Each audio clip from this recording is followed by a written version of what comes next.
So hello everyone and good morning सभी को। उम्मीद करता हूँ मेरी वॉइस प्रॉपर आ रहेगी सभी तक। एक बार कंफर्म करेंगे।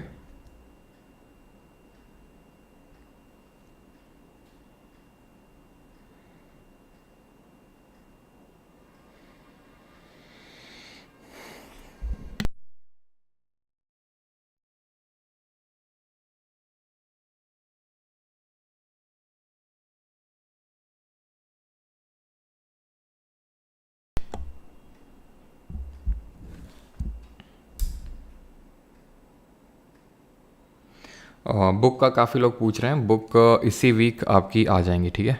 बुक का काफ़ी लोग का क्वेरी आ रहा है कॉन्टिन्यूसली, तो जो आपकी बुक्स हैं वो इसी वीक रिलीज़ हो जाएंगी, ठीक है। बुक्स जो हैं दिस वीक। ऑलराइट, चलिए तो आज से हम लोग स्टार्ट करने वाले हैं ज्योग्राफी का एक नया part, and that is Indian geography, यानी भारतीय भूगोल। इसमें सबसे जो पहला हमारा टॉपिक रहने वाला है that would be India and its location, यानी कि भारत और उसकी जो स्थिति है, भौगोलिक स्थिति, उसके बारे में आज के लेक्चर हम लोग करने वाले हैं, पढ़ने वाले हैं। गुड मॉर्निंग सभी को, वेलकम। हिंदी में भी होगी बुक, यस, हिंदी में भी होगी बुक और इंग्लिश में भी होगी, बाइलिंगुअल होगी।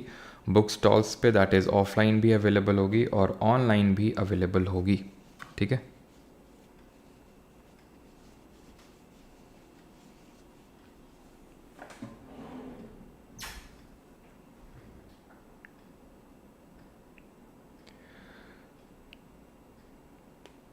सर वर्ल्ड ज्योग्राफी में वर्ल्ड रिवर्स क्यों नहीं करवाया आपने? क्योंकि वो हम जब वर्ल्ड की मैपिंग करेंगे तो वहाँ पे देखेंगे, ठीक है।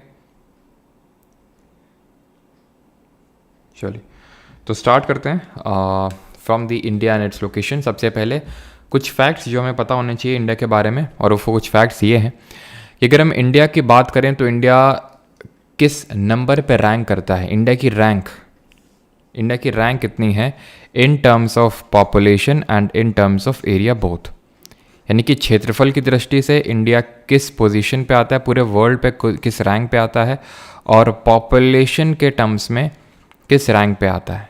साथ ही साथ इंडिया का एरिया कितना परसेंटेज है पूरे वर्ल्ड एरिया का, और इंडिया की जो पॉपुलेशन है वो पूरे वर्ल्ड की परसेंटेज है, कितना पॉपुलेशन इंडिया में रिसाइड करती है। तो एरिया टर्म्स में अगर बात करें तो India is the seventh largest, जी हाँ। सबसे पहले अगर हम बात करें सबसे बड़ी जो कंट्री है that is Russia, second number पे आती है कनाडा, थर्ड नंबर पे आती है यूएसए, फोर्थ नंबर पे आता है आपका चाइना, फिफ्थ नंबर पे आता है ब्राज़ील, और सिक्स्थ नंबर पे आता है ऑस्ट्रेलिया, और सेवेंथ नंबर पे आता है इंडिया, एट्थ नंबर पे अर्जेंटीना, नाइन्थ नंबर पे कजाकिस्तान, और टेंथ नंबर पे सूडान। तो ये टॉप 10 लार्जेस्ट कंट्रीज़ हैं in terms of area. Population के टर्म्स में अगर बात करें तो India is the first largest, मतलब कि इंडिया से ज़्यादा पॉपुलेशन कहीं पे है ही नहीं पूरे वर्ल्ड पे। इससे पहले चाइना था, लेकिन चाइना को हमने पछाड़ दिया है। अभी देखिए आपको पता होना चाहिए कि सेंसस नहीं हुआ 2011 के बाद, ठीक है। वैसे अगर हम 2011 के सेंसस के अकॉर्डिंग बात करें तो India was the second largest country in the world. 1.21 billion India की पॉपुलेशन थी 2011। ऑब्वियस है कि बढ़ चुकी होगी इंडिया की पॉपुलेशन काफ़ी। अब अगला जो सेंसस होगा वो रफली, अभी तो एग्जैक्ट डेट तो नहीं बताया जा सकता, लेकिन हाँ हो सकता है कि दिसंबर 2024 या फिर 25 के अर्ली पार्ट में स्टार्ट हो जाके आपका जो अगला सेंसस है, जो डेसेनियल सेंसस है, फिर जो 10 साल में सेंसस होता है, जनगणना होती है वो, ठीक है। तो भाई अभी ही आप सारी चीज़ें कर लीजिए, ज़्यादा सही है आपके लिए, क्योंकि मेरे हिसाब से तो 2025 का जो एग्ज़ाम होगा उसमें तो आपका 2011 का सेंसस ही पूछा जाएगा मेरे हिसाब से, जो खासकर जुलाई अगस्त तक एग्ज़ाम हो जाएंगे। और उसके बाद तो पक्की बात है 2026 से जो एग्ज़ाम होंगे उसमें तो जो अगला वाला सेंसस अभी रिसेंट में कंडक्ट होगा उसी से क्वेश्चंस बनेंगे। तो नई चीज़ें आपको ज़्यादा ना पढ़नी पड़े, इसी वजह से 2025 में ही सिलेक्शन ले लीजिए, ठीक है। सेवन्थ लार्जेस्ट है और फर्स्ट नंबर पे आता है पॉपुलेशन के टर्म्स में। अगर हम परसेंटेज के टर्म्स में बात करें कि इंडिया टोटल एरिया यानी पूरे वर्ल्ड का एरिया का कितना परसेंट एरिया ऑक्यूपाई करता है, 2.4%। और अगर हम पॉपुलेशन टर्म्स में बात करें तो रफली 17.78% पूरे वर्ल्ड की पॉपुलेशन का इंडिया में रिसाइड करती है। इंडिया में अगर हम टोटल स्टेट्स और यूटीज़ की बात करें तो इंडिया में 28 राज्य, दैट इज़ 28 स्टेट्स, या तो यहाँ पे मैं लिख देता हूँ, इंडिया हैज़ 28 स्टेट्स भारत में प्रेजेंटली 28 राज्य और 8 केंद्र शासित प्रदेश यानी 8 यूटीज़ हैं। इसमें से अगर हम लार्जेस्ट और स्मॉलेस्ट की बात करें तो वो कौन कौन सी हैं, जल्दी से बताएंगे कमेंट में। सबसे largest state and UT and सबसे स्मॉलेस्ट स्टेट और यूटी। तो यहाँ पे मैं लिख देता हूँ स्टेट और यहाँ पे मैं लिख देता हूँ यूटी। ठीक है, यूटी मतलब यूनियन टेरिटरी, दैट इज़ केंद्र शासित प्रदेश। तो लार्जेस्ट स्टेट है पूरे इंडिया में, दैट इज़ राजस्थान। ये सिर्फ हम एरिया के टर्म्स में बात कर रहे हैं और यूटी की बात करेंगे, आंसर वुड बी लद्दाख। ठीक है, काफ़ी लोगों को जम्मू एंड कश्मीर लगता है, बट जम्मू एंड कश्मीर का जो एरिया है वो कम है। लद्दाख का जो एरिया दैट इज़ रफली 59,000 square kilometres, Jammu and Kashmir का 42,000 स्क्वायर किलोमीटर्स। स्मॉलेस्ट स्टेट की बात करेंगे एरिया के टर्म्स में तो ये गोवा है, और स्मॉलेस्ट यूटी की बात करेंगे तो ये लक्षद्वीप है। और अगर पॉपुलेशन के टर्म्स में बात कर लें, ये तो हमने बात करी है एरिया के टर्म्स में, क्षेत्रफल की दृष्टि से। अगर हम पॉपुलेशन यानी जनसंख्या की दृष्टि से बात करेंगे तो लार्जेस्ट कौन सा हो जाएगा, उत्तर प्रदेश हो जाएगा आपका, और स्मॉलेस्ट कौन सा हो जाएगा, सिक्किम। ठीक है, अगर आप स्मॉलेस्ट और लार्जेस्ट बात करेंगे किसके टर्म्स में, पॉपुलेशन, और पॉपुलेशन के टर्म्स में यूटी सबसे ज़्यादा पॉपुलेशन कहाँ पे है, तो वो दिल्ली हो जाएगा आपका। ठीक है, दिल्ली, और सबसे कम पॉपुलेशन आपका लक्षद्वीप में ही होगा। क्लियर है यहाँ तक सभी को, सारी चीज़ें बेसिक सी चीज़ें थी। अब हम यहाँ पे देखने वाले हैं इंडिया का जो जोग्राफिकल एक्सटेंट है, यानी कि इंडिया के एक्सट्रीम पॉइंट्स कौन कौन से हैं, northern most, southern most, eastern most and western most.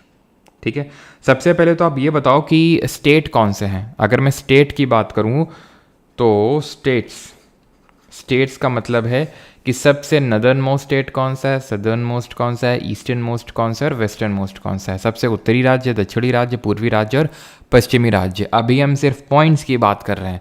तो पॉइंट तो है इंदिरा कोल, जो कहाँ पड़ता है, सियाचिन लद्दाख में पड़ता है। ये जो आपका एरिया है दैट इज़ सियाचिन का एरिया, वो अभी हम देखेंगे जब पूरी मैपिंग करेंगे अभी इसी पर्टिकुलर लेक्चर में कि ये आपका PoK that is Pakistan occupied Kashmir, ये आपका चाइना ऑक्यूपाइड कश्मीर, और यहाँ बीच में सियाचिन पड़ता है आपका।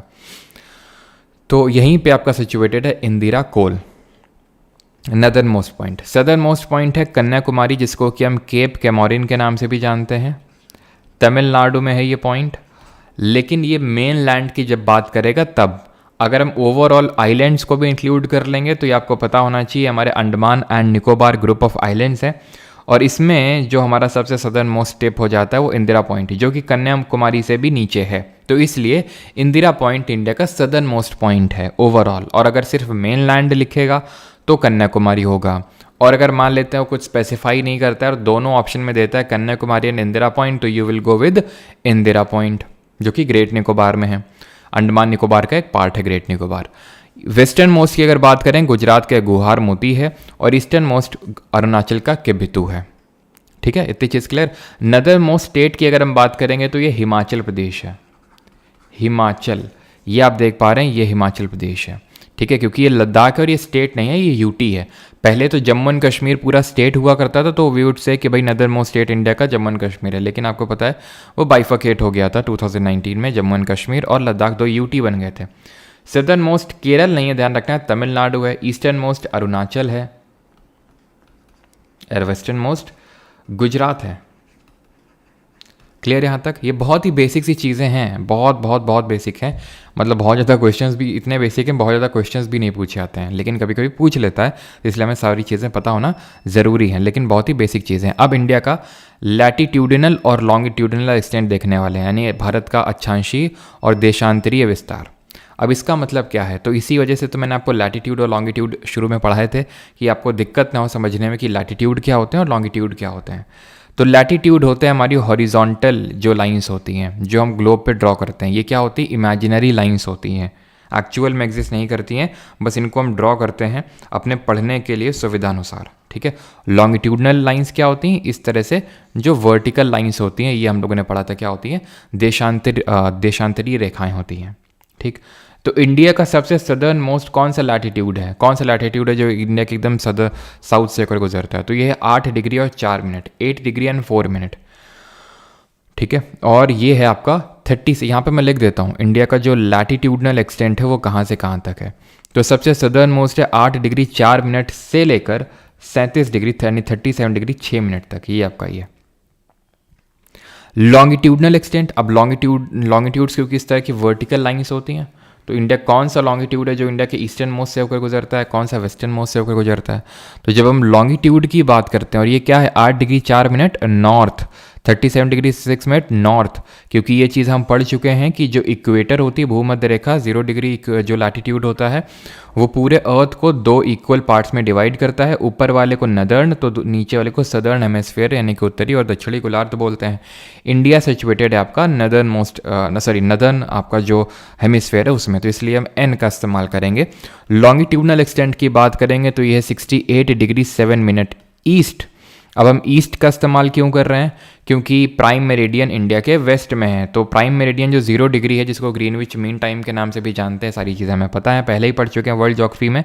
तो उसके ईस्ट में जो पार्ट है उसको ईस्टर्न हेमिस्फीयर और वेस्ट में जो है उसको वेस्टर्न हेमिस्फीयर, तो इंडिया आता है ईस्टर्न हेमिस्फीयर में, तो ईस्ट का इस्तेमाल करेंगे। और ये आपका जाता है 97 डिग्री, ये लिखा हुआ है, ठीक है, 97 डिग्री 25 मिनट ईस्ट, पूर्वी देशांतर तक जाता है। अब यहाँ पे अगर आप एक चीज़ ऑब्जर्व करें ध्यान से तो रफली 30 डिग्री का आपको यहाँ पे, या फिर 29 डिग्री का, 29 से 30 डिग्री का डिफरेंस यानी अंतर मिलेगा। यहाँ पे भी 29 से 30 डिग्री का अंतर मिलेगा, लेकिन जब हम डिस्टेंस को मेजर करते हैं फ्रॉम हेयर का मतलब है कि एकदम नदर्न मोस्ट से लेके सदर्न मोस्ट टिप तक, तो ये डिस्टेंस आती है 3214 किलोमीटर। यानी इंडिया के नॉर्थ साउथ एक्सटेंट की अगर मैं बात करूं कि अगर भारत के उत्तर से आप दक्षिण तक जाते तो कितने किलोमीटर्स आपको चलना होगा, तो 3214 किलोमीटर्स इतना चलना होगा। वहीं पे इंडिया के अगर ईस्ट वेस्ट एक्सटेंशन की बात करें तो ये कितना होगा, यानी कि अगर हम गुजरात के वेस्टर्न मोस्ट पॉइंट और अरुणाचल के ईस्ट मोस्ट पॉइंट तक जाएंगे तो ये आपको 2933 किलोमीटर्स की डिस्टेंस देखने को मिलेगी। बात ये आती है यहाँ पे, अगर कभी क्वेश्चन पूछ ले, अब पूछा तो नहीं है लेकिन अगर पूछ ले कि ऐसा क्यों है कि इंडिया का जो लैटिट्यूडनल एक्सटेंट है यानी साउथ से लेकर नॉर्थ तक उसमें 29 डिग्री का रफली अंतर है, 29 से 30 डिग्री, और लॉन्गिट्यूड में भी 29 से 30 डिग्री का अंतर है। सर साउथ इक्वेटर के पास है, सर साउथ इक्वेटर के पास है तो गर्मी होनी चाहिए, तो क्या सर्दी होती है क्या साउथ में, तन्नू कुंडू, तो साउथ में क्या सर्दी होती है क्या?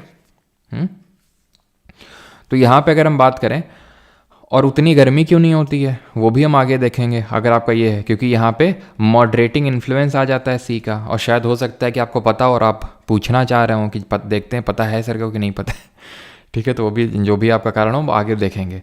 तो ये ऐसा क्यों है कि ये 3214 किलोमीटर और ये 2933 ही निकल के आता है, जबकि दोनों में 30 डिग्री का। तो इसका आंसर ये है कि हर लैटिट्यूड के बीच की डिस्टेंस सेम होती है, लेकिन हर लॉन्गिट्यूड के बीच की डिस्टेंस सेम नहीं होती, जो आपको बात पता है। जरा बताइए लॉन्गिट्यूड के बीच की जो डिस्टेंस है वो मैक्सिमम कहाँ होती है और मिनिमम कहाँ पे होती है? मुझे पता है आप में से मैक्सिमम लोगों को ये बात समझ नहीं आई होगी, ठीक है, मैं समझाने का प्रयास करता हूँ, नहीं समझ में आती तो रट्टा मारो जिंदाबाद। कारण इसका ये क्योंकि ज़्यादा क्वेश्चन पूछे नहीं हुए, लेकिन हाँ अगर पूछ लेगा तो हमें एटलीस्ट पता तो होना चाहिए। अब देखो इंडिया क्योंकि यहाँ पे सिचुएटेड है, तो इंडिया क्योंकि यहाँ पे सिचुएटेड है और हर लॉन्गिट्यूड के बीच की डिस्टेंस मैक्सिमम होती है इक्वेटर पे, जो कि कितनी होती है 111.32 किलोमीटर। सो मिनिमम होती है पोल्स पे जो कि होती है 0, ठीक है। तो इंडिया का जब इस तरह से लॉन्गिट्यूड आएगा, ठीक है, तो इनके बीच की डिस्टेंस यहाँ पे मैक्सिमम होती है 111.32, तो ऑब्वियस बात है यहाँ कम होगी ना, यहाँ पे कम होगी, लेकिन हर लैटिट्यूड के बीच की तो डिस्टेंस सेम ही होती है, हर डिग्री लैटिट्यूड के बीच की डिस्टेंस 111 किलोमीटर की होती है, हमें पता है बात। तो लैटिट्यूडनल और लॉन्गिट्यूडनल एक्सटेंट ये रटा हुआ होना चाहिए आपको, और नॉर्थ साउथ एक्सटेंट कितना और ईस्ट वेस्ट एक्सटेंशन कितना, ये भी चीज़ रटी हुई होनी चाहिए। 3214 किलोमीटर नॉर्थ से लेके साउथ तक और ईस्ट से लेके वेस्ट तक है 2933 किलोमीटर्स। ट्रॉपिक ऑफ कैंसर क्या है, तो वो आपको पता है, ट्रॉपिक ऑफ एक कैंसर हमारा एक इंपॉर्टेंट लैटिट्यूड है। हमने कुछ इंपॉर्टेंट लैटिट्यूड पढ़े थे जैसे 0 डिग्री, क्योंकि अर्थ को 2 इक्वल पार्ट पे डिवाइड करता है, tropic of cancer, tropic of capricorn, arctic circle और अंटार्कटिक सर्कल। तो जो ट्रॉपिक ऑफ कैंसर है यानी कि कर्क रेखा, that is 23.5 degree north latitude, ये इंडिया के बीचों बीच से होकर गुजरती है लाइन, इंडिया के एकदम सेंटर से। अगेन इमेजिनरी लाइन है तो आपको कहीं देखने को नहीं मिलेगी। और ये जो ट्रॉपिक ऑफ कैंसर है पूछता है कि कितने राज्यों से होकर गुजरती है, तो it passes through 8 states of India, और वो 8 स्टेट्स कौन से हैं? सबसे पहला तो स्टेट हमारा यानी राज्य गुजरात हो जाएगा, देन ये राजस्थान को हल्का सा टच कर रही है फिर कट कर रही है, देन ये मध्य प्रदेश है, देन ये आपका छत्तीसगढ़ है, ठीक है, क्योंकि ये छत्तीसगढ़ आपको पता है कि एमपी से डिवाइड होकर बना था, देन आपका झारखंड है, वेस्ट बंगाल है, ये त्रिपुरा है, और ये कौन सा स्टेट है आपका, मिज़ोरम है, त्रिपुरा और मिज़ोरम। तो इसको याद करने की ट्रिक होती है, trick is Gujarati Raja made chief justice win the meeting. ठीक है, यहाँ पे ट्रिक देख लेते हैं क्या है। तो ट्रिक ये है कि गुजराती राजा, ठीक है, made chief justice win the meeting. ठीक है, विन द मीटिंग। तो टोटल कितने स्टेट हो गए, ये 8 स्टेट हो गए, जिसमें कि गुजराती से गुजरात है। यहाँ पे मैं इस चीज़ को लिख देता हूँ। ठीक है, गुजरात है, ये आपका राजस्थान है, ठीक है, ये आपका मध्य प्रदेश है, ये आपका छत्तीसगढ़ है, ये आपका झारखंड है, ये आपका वेस्ट बंगाल है, ये आपका त्रिपुरा है, और ये आपका एम से मिज़ोरम है। तो ये कितने स्टेट हैं, 8 स्टेट हैं जहाँ से आपकी ट्रॉपिक ऑफ कैंसर यानी कि कर्क रेखा गुजरती है। और अगर हम हिंदी में ट्रिक की बात करें तो हिंदी में ट्रिक कुछ इस तरह से होती है, मित्र पर गमछा झार, इस तरह से हिंदी में ट्रिक होती है। जहाँ पे मैं लिख नहीं रहा हूँ, ठीक है, लिख देता हूँ चलो। ये आपका मिज़ोरम है, ठीक है, मिज़ोरम है, ये त्रिपुरा है, ये आपका पश्चिम बंगाल है,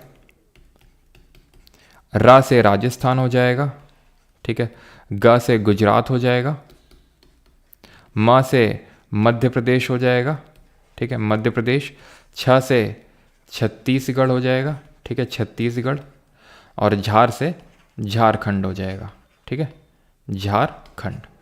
क्लियर इतनी चीज़। तो ये बहुत ही बेसिक सा क्वेश्चन है कि कितने स्टेट से टॉपिक ऑफ कैंसर पास होती है। और अगर यहाँ पे अब आपसे क्वेश्चन पूछ ले इस तरह से कि जो इनमें से जितने भी स्टेट हैं, इनमें से किसकी कैपिटल है जो ट्रॉपिक ऑफ कैंसर से ऊपर सिचुएटेड है, तो सिर्फ 3 राज्य हैं, 3 स्टेट हैं। गेस कर सकते हैं कौन से? 2 तो ये आपके नॉर्थ ईस्ट वाले हैं, त्रिपुरा की अगरतला और मिजोरम की कैपिटल जल्दी से बताएंगे क्या है। इन दोनों की कैपिटल है। और जो राजस्थान की कैपिटल है जयपुर, वो भी ट्रॉपिक ऑफ कैंसर के ऊपर सिचुएटेड है। बाकी जितने भी स्टेट हैं सबकी capital city tropic of cancer के नीचे ही है। ठीक, मिजोरम की क्या है? आइजॉल आपकी यहाँ की कैपिटल है, राजधानी है। ठीक है, ये ट्रॉपिक ऑफ कैंसर हो गई जो कि इंपॉर्टेंट लैटिट्यूड था। इसी तरह इंडिया से जो पास होते हैं बहुत से लॉन्गिट्यूड होते हैं, बट इंडिया ने अपना एक समय मानक निर्धारित कर रखा है। आपने लैटिट्यूड और लॉन्गिट्यूड को रिवर्स कर दिया। कहाँ पे रिवर्स कर दिया? कहाँ पे रिवर्स कर दिया हमने लैटिट्यूड लॉन्गिट्यूड को? बताने का प्रयास करेंगे कहाँ पे रिवर्स हो गया। ये सही लिखा है। अगर आप इसकी बात कर रहे हैं तो ये इसमें कोई रिवर्स नहीं है, यही है। ठीक है, ये कोई रिवर्स नहीं है। 8 डिग्री 4 मिनट लैटिट्यूड से लेकर 37 डिग्री और 6 मिनट तक। और लॉन्गिट्यूड की बात करेंगे 68 डिग्री 7 मिनट से लेकर 97 डिग्री 25 मिनट्स। ऑल राइट, चलिए तो आगे बढ़ें अभी। तो इंडियन स्टैंडर्ड टाइम ये क्या है, व्हाट इज़ इट? तो देखिए अब यहाँ पे कॉन्सेप्ट समझिएगा थोड़ा सा ध्यान से। हाँ जी, तो अभी मैंने बताया इंडिया का लॉन्गिट्यूडनल एक्सटेंट कितना है, 68 डिग्री है ये। ठीक है, 68 डिग्री है रफली। वैसे तो 68 डिग्री 7 मिनट है, लेकिन हम 68 डिग्री लिख लेते हैं। और ये 97 डिग्री 25 मिनट है। 97 डिग्री, तो दोनों में अंतर 29 डिग्री का है। मैं रफली 30 डिग्री मान के चलता हूँ। वैसे तो 30 डिग्री के ही पास में है, 30 डिग्री के करीब है, तो मैं 30 डिग्री मानता हूँ। 30 डिग्री, जरा बताइए 30 डिग्री का मतलब घंटों में कितना हुआ? क्योंकि ये कॉन्सेप्ट पढ़ा चुका हूँ कि लॉन्गिट्यूड का कॉन्सेप्ट किस तरह से टाइम को कैलकुलेट करने के लिए किया जाता है। तो वहाँ पर हमने देखा था कि जो पूरा अर्थ है उसको हम टोटल 24 टाइम जोन्स में डिवाइड कर रखे हैं। इतने टाइम जोन में डिवाइड कर रखे हैं। और हमारी अर्थ टोटल 24 आवर्स लेती है एक रोटेशन को कंप्लीट करने के लिए। और एक रोटेशन का मतलब 360 डिग्री होता है। तो मतलब 1 घंटे का मतलब 15 डिग्री हो गया। तो 1 घंटे का मतलब 15 डिग्री, मतलब 15 डिग्री का मतलब 1 घंटा, तो 30 डिग्री का मतलब 2 घंटे। तो 2 घंटे का अंतर होगा ये पॉइंट, यानी कि मैं गुहार मोती और किबितू के बीच में बात कर सकता हूँ। 2 घंटे का अंतर होगा, 2 आवर्स का डिफरेंस। कौन आगे होगा कौन पीछे, जल्दी से कमेंट में बताएंगे। गुजरात आगे होगा या गुहार मोती आगे होगा या किबितू? तो अब वैसे बात है किबितू आगे होगा। क्यों? क्योंकि ये ईस्ट में है ना किबितू। और हमने पढ़ा था कि जैसे आप ईस्ट में जाते हो तो टाइम को ऐड करना पड़ता है अपने। यहाँ सूरज जल्दी उगेगा क्योंकि sun rises from the east, तो इसलिए अरुणाचल में जल्दी सुबह होगी, गुजरात में बाद में सुबह होगी। तो सोचिए कि अगर मैं या फिर मैं इस तरह से अनाउंसमेंट हो कि सुबह 9 बजे से मान लेते हैं कि क्रिकेट मैच होगा, मान लेते हैं कि सुबह 9 बजे से क्रिकेट मैच होगा, ये अनाउंस कर दिया गया, तो अब इनके लिए तो सुबह जल्दी हो जाएगी, किसके लिए, ठीक है।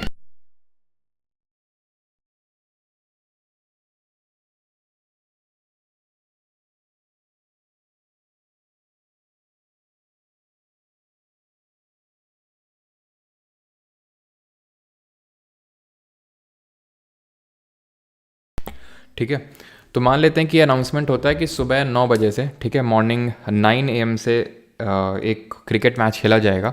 तो वो सुबह 9 बजे किस सबके लिए अलग होगी ना। जैसे फॉर एग्जांपल अगर हम बात करूँ, ये जो पॉइंट है गुहार मोती, या फिर गुजरात की हम बात कर लेते हैं इन जनरल, तो इनके लिए तो लेट सुबह होगी, इनके लिए बहुत जल्दी हो जाएगी, तो सबके लिए अलग अलग फिर टाइम रहेगा। तो इसलिए कॉमन टाइम डिसाइड करने के लिए हमने जो इंडिया के सेंटर से, इंडिया के बीच से जो लॉन्गिट्यूड पास हो रहा है, दैट इज़ 82.5 डिग्री ईस्ट, इसको हमने अपना समय मानक निर्धारण करने के लिए इस लॉन्गिट्यूड को स्टैंडर्ड टाइम बोल दिया कि it is Indian standard time, that is in short IST, जो इंडिया के सेंटर से होकर गुजर रहा है। तो अब इसी के हिसाब से ही पूरा इंडिया अपना क्लॉक को सेट करेगा, अपना पूरा इंडिया जो है सभी लोग अपने टाइम को सेट करेंगे 82.5 डिग्री ईस्ट। कितने स्टेट से पास होता है, क्या होता है वो देखेंगे, रुक जाओ भी।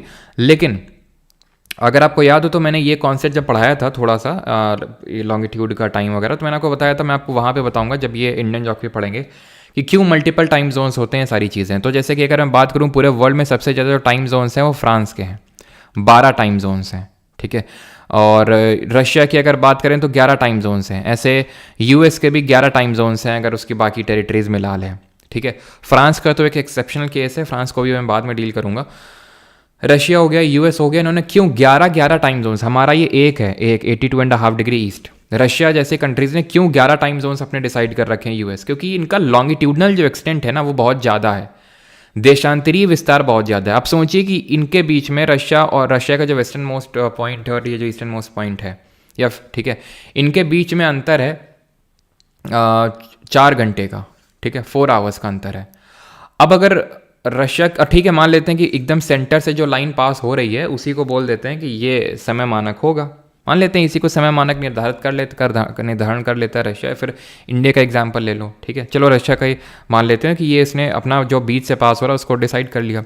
लेकिन फिर भी तो आप देखिए, यहाँ के और यहाँ के बीच में 2 घंटे का अंतर होगा, यहाँ और इनके बीच में 2 घंटे का अंतर होगा। तो अगर फिर भी ये बोलेंगे कि सुबह 9 बजे ऑफिस खुलेगा इस पर्टिकुलर लॉन्गिट्यूड के हिसाब से, सुबह 9 बजे ऑफिस मान लेते हैं कि ये बोला गया कि और रशिया में कि ऑफिस खुलेंगे, तो इनके लिए तो सुबह जो 9 बजे है उनके हिसाब से तो एक्चुअल देखा जाए तो 11 बजे होगी वो सुबह, यानी कि दोपहरा हो चुका होगा और इनको लेट तक काम करना होगा, शाम तक काम करना होगा इनको, तो फिर बनेगा नहीं माहौल। तो इसलिए क्या कि मल्टीपल टाइम जोन्स को ऐसी कंट्रीज रख लेते हैं। इंडिया में भी कई बार डिमांड उठी है, जो खासकर हमारे गुजरात और अरुणाचल में लोग रह रहे हैं कि भाई इंडिया में भी ऐसा होना चाहिए कि मल्टीपल टाइम जोन्स होने चाहिए, लेकिन अभी तक इंडिया में एक ही टाइम जोन्स है। फ्रांस का लॉन्गिट्यूडनल एक्सटेंट उतना ज़्यादा है नहीं, फिर भी इसलिए इतने टाइम जोन्स हैं क्योंकि फ्रांस की बहुत सारी टेरिटरीज़ हैं बाकी जगहों में भी, जैसे साउथ अमेरिका में भी, फ्रांस यूरोपियन कंट्री है लेकिन इसकी एक टेरिटरी जैसे कि हमें पता है फ्रेंच गियाना करके साउथ अमेरिका में, तो उसकी वजह से उसके नंबर ऑफ जो टाइम जोन्स हैं वो बढ़ जाते हैं।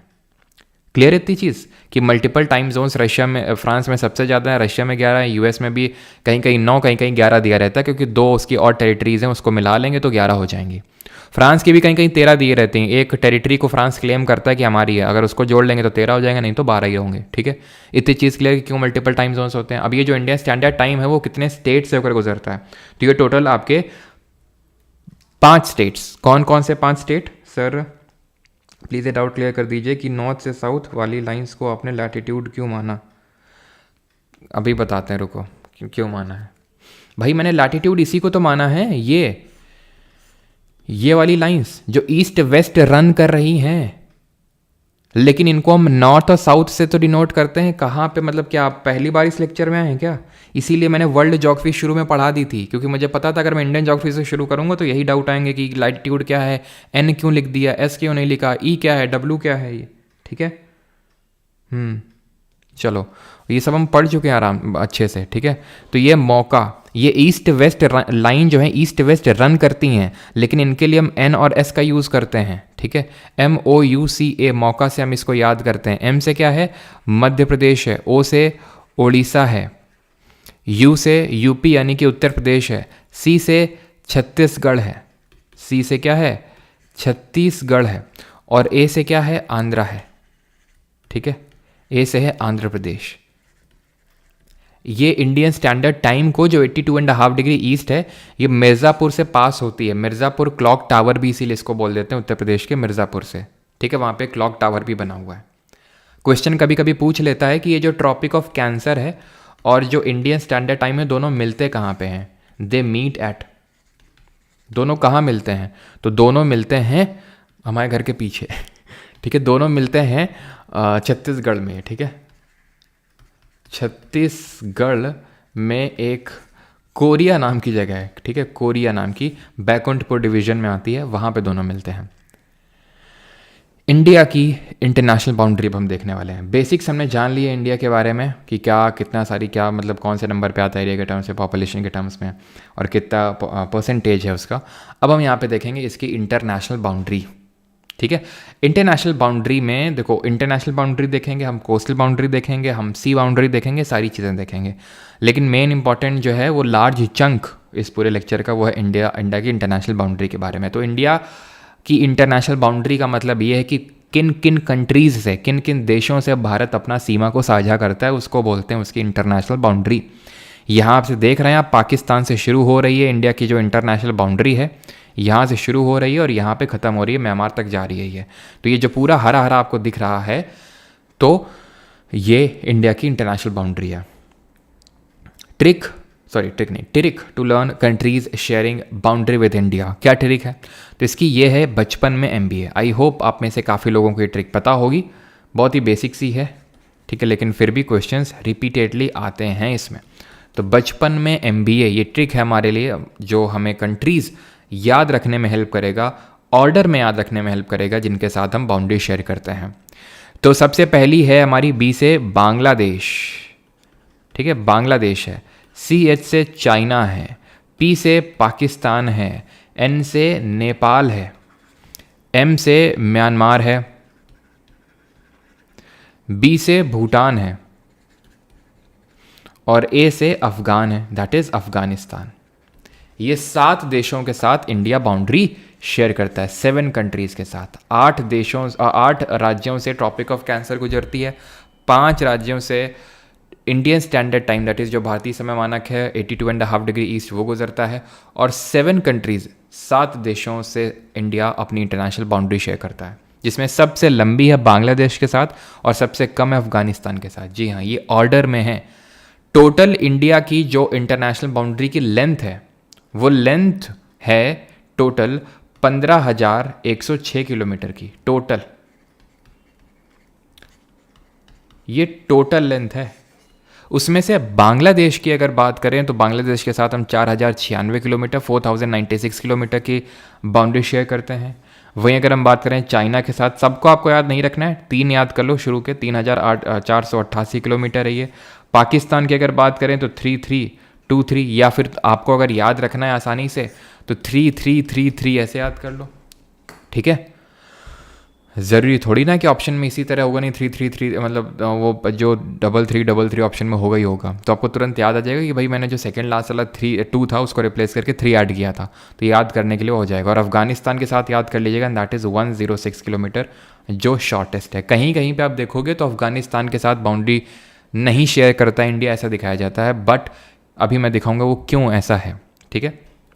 तो इतनी चीज़ क्लियर कि इंडिया कितने देशों के साथ शेयर करता है और उसको याद कैसे रखना है ऑर्डर में, और किस कंट्री के साथ कितनी लेंथ है, वो सिर्फ हमें 4 कंट्रीज़ का याद रखना है, बांग्लादेश, चाइना, पाकिस्तान और अफगानिस्तान का। अब हम आते हैं इंडिया और बांग्लादेश के बॉर्डर को डिटेल में पढ़ेंगे कि इंडिया बांग्लादेश बॉर्डर को कौन से स्टेट्स हमारे शेयर करते हैं, कौन सी फोर्स गार्ड करती है, ये सारी चीज़ें हैं। थाला फॉर अ रीज़न, हाँ, हर चीज़ में थाला घुसे कर दो, नहीं, थाला फॉर अ रीज़न। चलिए, तो यहाँ पे अगर हम सबसे पहले बात करें इंडिया बांग्लादेश बॉर्डर की, तो कितने स्टेट हैं जो शेयर करते हैं इंडिया और बांग्लादेश के बीच में बॉर्डर? तो ये है हमारे, इसको हम याद करते हैं मैम टेक वाटर से। कैसे याद करते हैं? मैम टेक वाटर, यानी कि टोटल 5 स्टेट हैं जो शेयर करते हैं बांग्लादेश के साथ बॉर्डर। एम से है मिज़ोरम, ठीक है, मिज़ोरम है एम से। ए से क्या है? ए से असम है। एम से क्या है? मेघालय है। टी से त्रिपुरा है, और डब्ल्यू से क्या है, डब्ल्यू से है वेस्ट बंगाल। ठीक है, डब्ल्यू से वेस्ट बंगाल है। तो टोटल 5 स्टेट्स हैं, 5 राज्य हैं जो बांग्लादेश के साथ बाउंड्री बनाते हैं। अब इंडिया और बांग्लादेश के बीच की जो बाउंड्री है इसको हम बोलते हैं red Cliff line. Red Cliff line क्यों बोलते हैं? क्योंकि ये एक बाउंड्री कमीशन है जिसको सेटअप किया गया था सर साइरिल रेडक्लिफ के अंडर, जब इंडिया और पाकिस्तान का डिवीज़न हो रहा था, पार्टीशन हो रहा था। तो बांग्लादेश तब बांग्लादेश नहीं हुआ करता था, ये भी पाकिस्तान ही था, ईस्ट पाकिस्तान था। बांग्लादेश 1971 में बना था, 1971 में, जब हमने बांग्लादेश को वेस्टर्न पाकिस्तान, जो प्रेजेंट डे का पाकिस्तान है, उससे लिबरेट करवाया था। तो इसीलिए एक कॉमन बाउंड्री कमीशन ही बना था इंडिया और पाकिस्तान के लिए। इसलिए इंडिया बांग्लादेश और इंडिया पाकिस्तान दोनों की बाउंड्री को हम रेड क्लिफ लाइन के नाम से जानते हैं। कौन सा स्टेट है आपको कमेंट में बताना है जो बांग्लादेश से 3 साइड से घिरा हुआ, state surrounded by Bangladesh from 3 sides, 3 side से घिरा हुआ है। ये है त्रिपुरा। अगर आप ध्यान से देखें तो ये त्रिपुरा है, ये पर्टिकुलर ये स्टेट, और ये 3 स्टेट से बांग्लादेश से घिरा हुआ है। एक साइड से बस घिरा हुआ किससे? असम से। क्लियर है चीज़? आगे बढ़ें। और कौन सा पोर्ट है, बंदरगाह है, जो रिसेंट में हमने मतलब बांग्लादेश का एक जो पोर्ट है इसका एक टर्मिनल, उसकी ऑपरेशनल राइट्स इंडिया ने लिए हैं। और यहाँ पे कौन सा आइलैंड है जो इंडिया और बांग्लादेश के बीच में डिस्प्यूटेड रहता है? तो जो पोर्ट है वो तो है मोंगला पोर्ट, जिसके ऑपरेशनल राइट एक टर्मिनल के इंडिया ने लिए हैं। और यहाँ पे आपका पड़ता है न्यू मूरे आइलैंड्स। आगे बढ़ते हैं। इंडिया और चाइना का बॉर्डर देखते हैं। बांग्लादेश से वाला समझ के आप चाइना का देखते हैं। तो इंडिया और China, I have zero knowledge in G K G's, from where should I start? आप कहाँ से स्टार्ट करें? स्टार्ट ही चल रहा है, वर्ल्ड ज्योग्राफी कर चुके हैं, इंडियन ज्योग्राफी पे एंटर किए हैं, तो आप स्टार्ट ही है हम लोगों का, तो यहीं से स्टार्ट करिए, वो ज़्यादा बेटर रहेगा। ठीक है, चलिए तो आते हैं अभी इंडिया और चाइना के बॉर्डर के बीच में। तो इंडिया और चाइना का पूरा जो बॉर्डर है वो यहाँ से लेकर यहाँ तक रन करता है। यहाँ से यहाँ का मतलब है जम्मू एंड कश्मीर से लेकर अरुणाचल तक। इसको हम पूरे बॉर्डर को 3 सेक्टर में डिवाइड करते हैं। कितने सेक्टर में? 3 सेक्टर्स में डिवाइड करते हैं। ये भी क्वेश्चन पूछा जा चुका है। ये 3 सेक्टर कौन से हैं? वेस्टर्न सेक्टर, सेंट्रल सेक्टर और ईस्टर्न सेक्टर। वेस्टर्न सेक्टर में आता है हमारा पार्ट जो JNK और लद्दाख वाला, जो JNK, लद्दाख, हिमाचल और उत्तराखंड के साथ शेयर होता है। सेंट्रल सेक्टर में सिक्किम है, ये आपका सिक्किम आता है। ठीक है, सिक्किम है। ये आपका उत्तराखंड है, यहाँ पे आपका हिमाचल प्रदेश है, ये आपका लद्दाख है। ठीक है, और ये आपका JNK है, जम्मू एंड कश्मीर। ये आपका अरुणाचल है। ठीक है, तो ये 3 सेक्टर में डिवाइडेड है। अब ये जो पर्टिकुलर जगह है, ये सियाचिन ग्लेशियर है। यहाँ पे ये सियाचिन है, दिस इज सियाचिन। इसके नॉर्थ वेस्टर्न पार्ट में ये जो आप देख पा रहे हैं ये अक्साई-चिन एरिया है। ये कौन सा एरिया? अक्साई-चिन, जो पाकिस्तान, जो चाइना के अंडर में है। ये जो आप हिस्सा देख पा रहे हैं, ये वाला जो हिस्सा, ये वो पाकिस्तान अधिग्रहित कश्मीर का हिस्सा है, पाकिस्तान ऑक्यूपाइड कश्मीर का हिस्सा है, जो पाकिस्तान ने इलीगली चाइना को सीड कर रखा है, दे रखा है उसको। ठीक, तो ये चीज़ है। अब यहाँ पे जो वेस्टर्न सेक्टर है, यहाँ पे आप ये जो लाइन देखेंगे इसको हम बोलते हैं LAC, that is line of actual control. ये जो आप है लाइन, इसको बोलते हैं LOC, लाइन ऑफ कंट्रोल। ये लाइन ऑफ एक्चुअल कंट्रोल, इसको LAC बोलते हैं। इंडिया और चाइना के बीच में जो बाउंड्री है इसको हम जानते हैं मैकमोहन लाइन के नाम से। ठीक है, मैकमोहन लाइन। लेकिन चाइना इस लाइन को नहीं मानता है, चाइना जॉनसन्स लाइन करके वो मानता है, क्योंकि चाइना की आदत है हर टेरिटरी को अपना क्लेम करना। वो चाइना की आदत है। वही चाइना की थोड़ी सी हल्की सी आदत नेपाल को भी लग गई है। नेपाल ने भी 3 टेरिटरी, इंडिया की टेरिटरी थी, काला पानी, लिम्पियाधुरा और लिपू लेक, उनको अपने 100 रुपये के नोट में दिखाया, जबकि वो इंडिया की टेरिटरी, वो अभी हम देखेंगे कहाँ पे लोकेटेड है। तो ये मैकमोहन लाइन है जो इंडिया और चाइना के बीच में, इंडिया और चाइना को डिवाइड करता है। इंडिया और चाइना का जो बॉर्डर है इसको नदर्न बॉर्डर के नाम से भी जानते हैं। India China, India Nepal, India Bhutan, इनको हम नदर्न बॉर्डर के नाम से जानते हैं। और यहाँ पे इंडिया ने रिसेंटली अभी स्टार्ट किया है मेनली इंडिया और चाइना बॉर्डर को डेवलप करने के लिए वाइब्रेंट विलेजेस प्रोग्राम। ये जो वाइब्रेंट विलेजेस प्रोग्राम है इंडिया ने स्टार्ट किया है, जिसको कि बजट में अनाउंस किया गया था 2022-23 का जो बजट था उसमें अनाउंस किया गया, 2022-23 के उसमें अनाउंस किया गया और चलने वाला 2025-26 तक। इसके अकॉर्डिंग जो कि एक सेंट्रली स्पॉन्सर्ड स्कीम है। सेंट्रली स्पॉन्सर्ड स्कीम कौन सी होती है? जिसमें कि मेन जो फंडिंग आती है निकल के वो सेंटर की तरफ से आती है स्पॉन्सर्ड, लेकिन इसको जो इम्प्लीमेंट करने का काम और थोड़ा सा पार्ट शेयर का जो फंडिंग का शेयर का होगा वो स्टेट को देना पड़ता है। सेंट्रली सेक्टर स्कीम वो होती है, सेंट्रल सेक्टर, जिसमें 100% फंडिंग सेंटर की तरफ से निकल के आती है, तो ये सेंट्रली स्पॉन्सर्ड। ऐसे इसी तरह एक और इंडिया का प्रोग्राम चल रहा है, उसको बोलते हैं बॉर्डर एरिया डेवलपमेंट प्रोग्राम। अब ये वाइब्रेंट जो विलेजेस प्रोग्राम है ये तो सिर्फ सिलेक्टेड स्टेट और यूटीज़ में चल रहा है, जैसे कि उत्तराखंड और हिमाचल 2 स्टेट हो गए, तीसरा सिक्किम हो गया और चौथा अरुणाचल हो गया, और 2 यूटी हो गई, जम्मू एंड कश्मीर और लद्दाख। तो 4 स्टेट और 2 यूटीज़ में चल रहा है वाइब्रेंट विलेजेस प्रोग्राम, लेकिन पूरे अक्रॉस दी बॉर्डर में ये चल रहा है बॉर्डर एरिया डेवलपमेंट प्रोग्राम। इसके तहत विलेजेस को डेवलप किया जाएगा। बॉर्डर एरिया डेवलपमेंट प्रोग्राम के तहत बॉर्डर जो इंफ्रास्ट्रक्चर है, जो रोड का मेनली इंफ्रास्ट्रक्चर है, उसको डेवलप किया जाएगा। ये जो BADP है ना, बॉर्डर एरिया डेवलपमेंट प्रोग्राम, इसको स्टार्ट किया गया था, जो हमारा 7th 5 ईयर प्लान था सर, वो भी करेंगे, ठीक है। 7th 5 ईयर प्लान के टाइम पे 1993-94, इस टाइम पे कोई बताएगा प्राइम मिनिस्टर कौन थे हमारे 7th 5 ईयर प्लान के टाइम पे? वैसे यार अभी मैंने 5 ईयर प्लान वगैरह कुछ नहीं पढ़ा है अभी हम लोगों ने, इकोनॉमिक्स में सब कुछ देखेंगे, बट फिर भी मैं पूछ लेता हूँ कि अगर पता है तो आंसर कर दो, उसमें क्या जा रहा है। हो सकता है कि जो अभी मैं आपसे पूछ लूँ वो आपको लंबे समय तक याद रह जाए। तो इसका आंसर है राजीव गांधी, उस समय हमारे प्राइम मिनिस्टर थे। कुछ लोगों को FWP करके वो शॉर्ट ट्रिक भी पता होगी। खैर, तो यहाँ तक क्लियर है। इंडिया और जो चाइना का बॉर्डर, उसको हम क्या कैसे सारी चीज़ें डेवलप वगैरह कर रहे हैं, ठीक है, क्लियर। ये बिल्कुल ये तिब्बत वाला पार्ट है, ठीक है, ये तिब्बत का हिस्सा है। इसीलिए इंडिया और चाइना को जो बॉर्डर करती है CAPF, कौन सी CAPF गार्ड करती है इंडिया और चाइना बॉर्डर को? ये है ITBP, Indo Tibetan border police हम इसको बोलते हैं। क्यों नहीं इंडिया और चाइना बॉर्डर पुलिस बोलते हैं? उसका रीज़न ये है कि हम तिब्बत को चाइना का हिस्सा मानते ही नहीं हैं। हम तिब्बत को चाइना का हिस्सा मानते ही नहीं हैं, इसलिए हम उसको रिकॉग्नाइज़ करते हैं किस नाम से? तिब्बत के नाम से। वैसे तो वो चाइना उसमें इलीगली उसमें जो है ऑक्यूपाई कर रखा है। इंडिया और बांग्लादेश को कौन सी CAPF गार्ड करती है? तो ध्यान रखिए कि इसमें BSF गार्ड करती है। ये इंपॉर्टेंट है, बॉर्डर सिक्योरिटी फोर्स। थोड़ा समझ लीजिए, ये CAPF होती हैं, सेंट्रल आर्म्ड पुलिस फोर्सेज होती हैं, जो मिनिस्ट्री ऑफ होम अफेयर्स के अंडर में आती हैं। इतना डिफरेंस सभी को पता होना चाहिए कि जो CAPF होती हैं ये MOHA, that is ministry of home affairs के अंडर आती हैं, और जो आर्मी, एयरफोर्स और नेवी है, ये तीनों आती हैं मिनिस्ट्री ऑफ डिफेंस के अंडर, डिफेंस मिनिस्ट्री के अंडर में आती हैं। CAPF क्या होती हैं? ये इनका दोनों में अंतर क्या होता है? तो जैसे CAPF लगी हुई है, BSF लगी हुई है इंडिया बांग्लादेश बॉर्डर पे, पीस का टाइम है। पीस टाइम का मतलब ये होता है कोई युद्ध नहीं हो रहा है इंडिया बांग्लादेश के बीच में, लेकिन अगर मान लेते हैं कि बांग्लादेश को कुछ सूझी और उसने युद्ध पे उतारू हो गया, तो BSF थोड़ी देर के लिए रोकेगी और तुरंत आर्मी आ जाएगी रोल में। आर्मी यहीं पर डिप्लॉयड होगी किनारे किनारे, लेकिन वो फ्रंट लाइन पे नहीं होती आर्मी ना।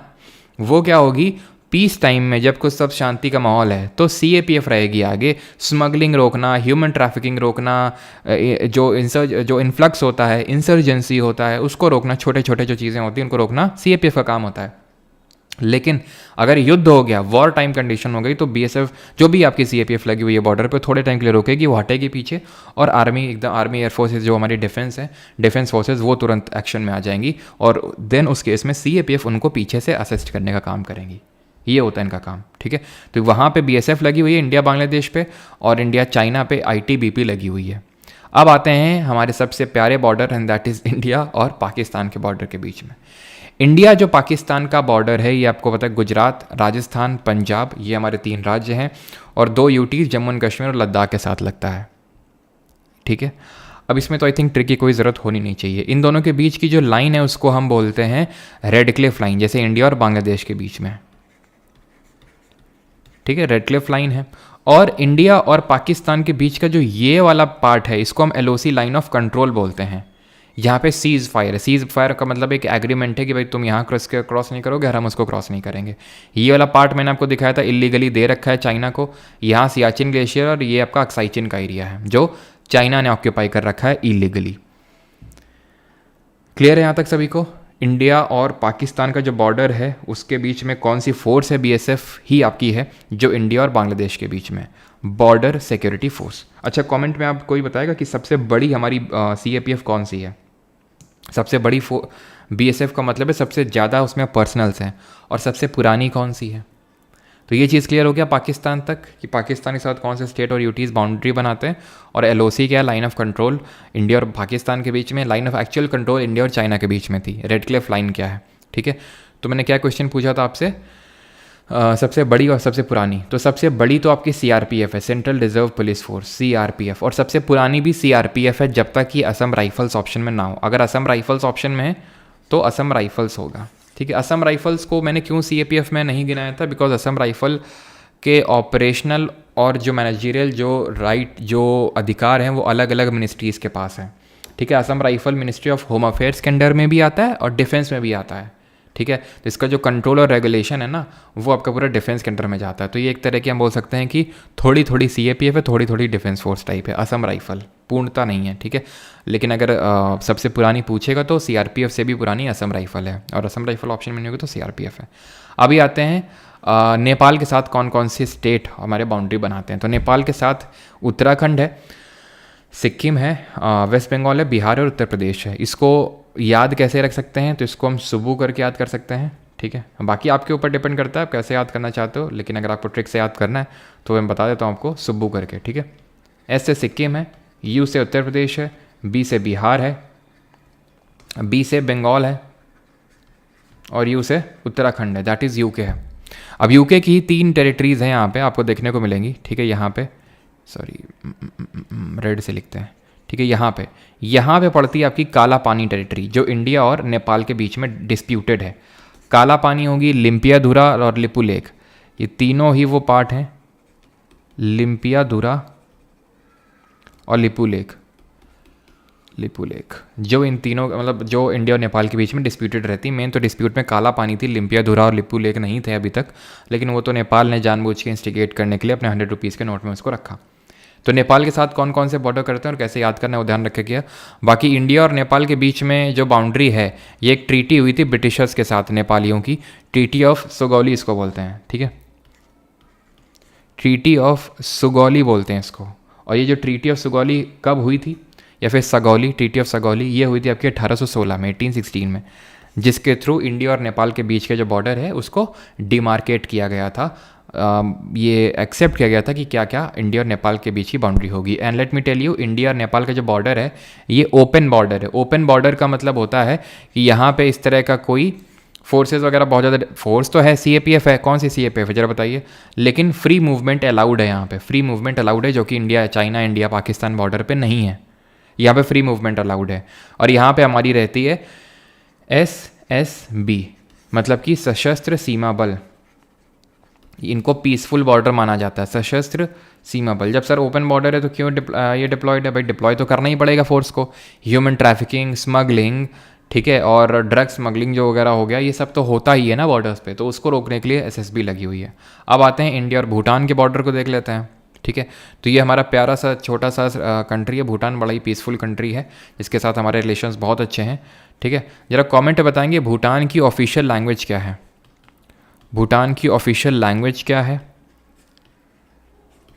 यहाँ की कैपिटल क्या है? यहाँ की करेंसी क्या है? और इसको हम किस नाम से जानते हैं? यहाँ का नेशनल स्पोर्ट्स क्या है? बताइए।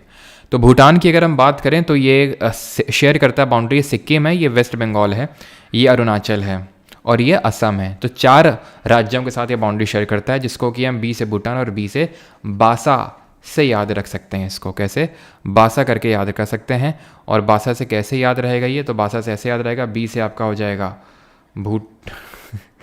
बी से हो जाएगा आपका, एक सेकेंड, बी से हो जाएगा आपका बंगाल, ए से हो जाएगा असम, एस से सिक्किम और ए से अरुणाचल। ठीक है, अरुणाचल प्रदेश। इतनी चीज़ क्लियर है।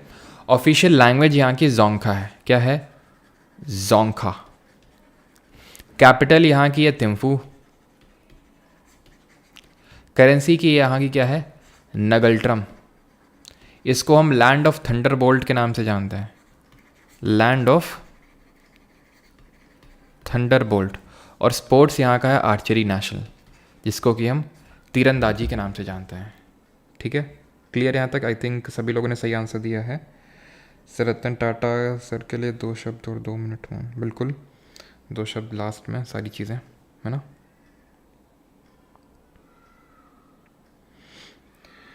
सर ठीक है सर, बांग्लादेश का कबड्डी है। ठीक है, बांग्लादेश का नेशनल स्पोर्ट्स कबड्डी है।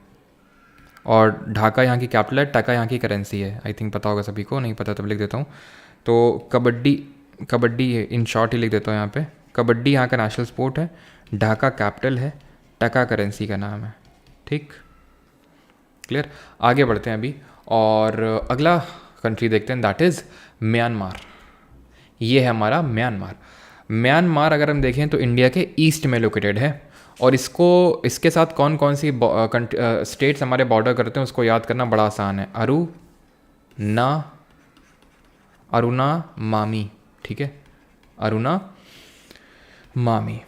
तो अरुणा से अरुणाचल हो जाएगा, ना से नागालैंड हो जाएगा। ठीक है, नागालैंड, मा से मणिपुर, और मी से मिज़ोरम, और अरु से अरुणाचल। ठीक है, तो अरुणा मामी आपसे अगर नॉर्थ साउथ ऑर्डर में भी लगाने के लिए पूछ देगा तो आप लगा पाएंगे। अरुणा मामी, अरुणा ऊपर है, then Nagaland, then Manipur, then Mizoram. ठीक है, ये इंडिया और म्यांमार का बॉर्डर है। म्यांमार की अगर बात करें तो म्यांमार की कैपिटल और करेंसी का नाम जरा बताएंगे जल्दी से। ठीक है, म्यांमार की कैपिटल और करेंसी। तो म्यांमार की अगर बात करें तो इसका पुराना नाम क्या है? Old name. तो ओल्ड नेम है इसका बर्मा। यहाँ की जो कैपिटल है वो है नैपिडो। ठीक है, नैपिडो, ये यहाँ की कैपिटल है। और यहाँ की करेंसी की अगर बात करेंगे तो करेंसी यहाँ की क्या है? क्यात। क्या वर्मा? भाई वर्मा नहीं बर्मा है। ठीक है, करेंसी क्या है यहाँ की? क्यात है। क्लियर इतनी चीज़? हाँ। और सर बुक का बता दीजिए, कितना बताएं भाई? बुक का इस वीक आ जाएगी, क्यों पीछे पड़े हुए एकदम हैं? तो अरुणा मामी है, ये आपको ऑर्डर याद रखना है। और यहाँ की जो मोस्टली पॉपुलेशन है म्यांमार की वो बुद्धिस्ट पॉपुलेशन है। थेरावाडा फॉर्म ऑफ जो बुद्धिज़्म उसको फॉलो करते हैं ये लोग। और बाकी तो और क्या ही है, बाकी तो हाँ, एक चीज़ यहाँ का जो नेशनल स्पोर्ट्स है। ठीक है, क्योंकि अभी रिसेंट में क्वेश्चन बने हैं तो ये पता होना चाहिए। यह है चिनलोने करके एक स्पोर्ट होता है जिसको कि केन बॉल बोलते हैं। ठीक है, चिनलोने, या फिर इसी को बोलते हैं क्या? इसी को बोलते हैं केन बॉल। ठीक,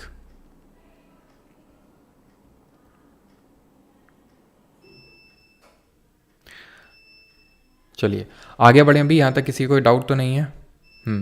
ऑफिशियल लैंग्वेज तो बर्मीज़ ही हो जाएगी, उसमें क्या है। ठीक है, ऑफिशियल लैंग्वेज इसकी बर्मीज़ है, वो शायद ही पूछे। तो बर्मा अगर आपको पता है तो आप आंसर कर पाओगे उसको।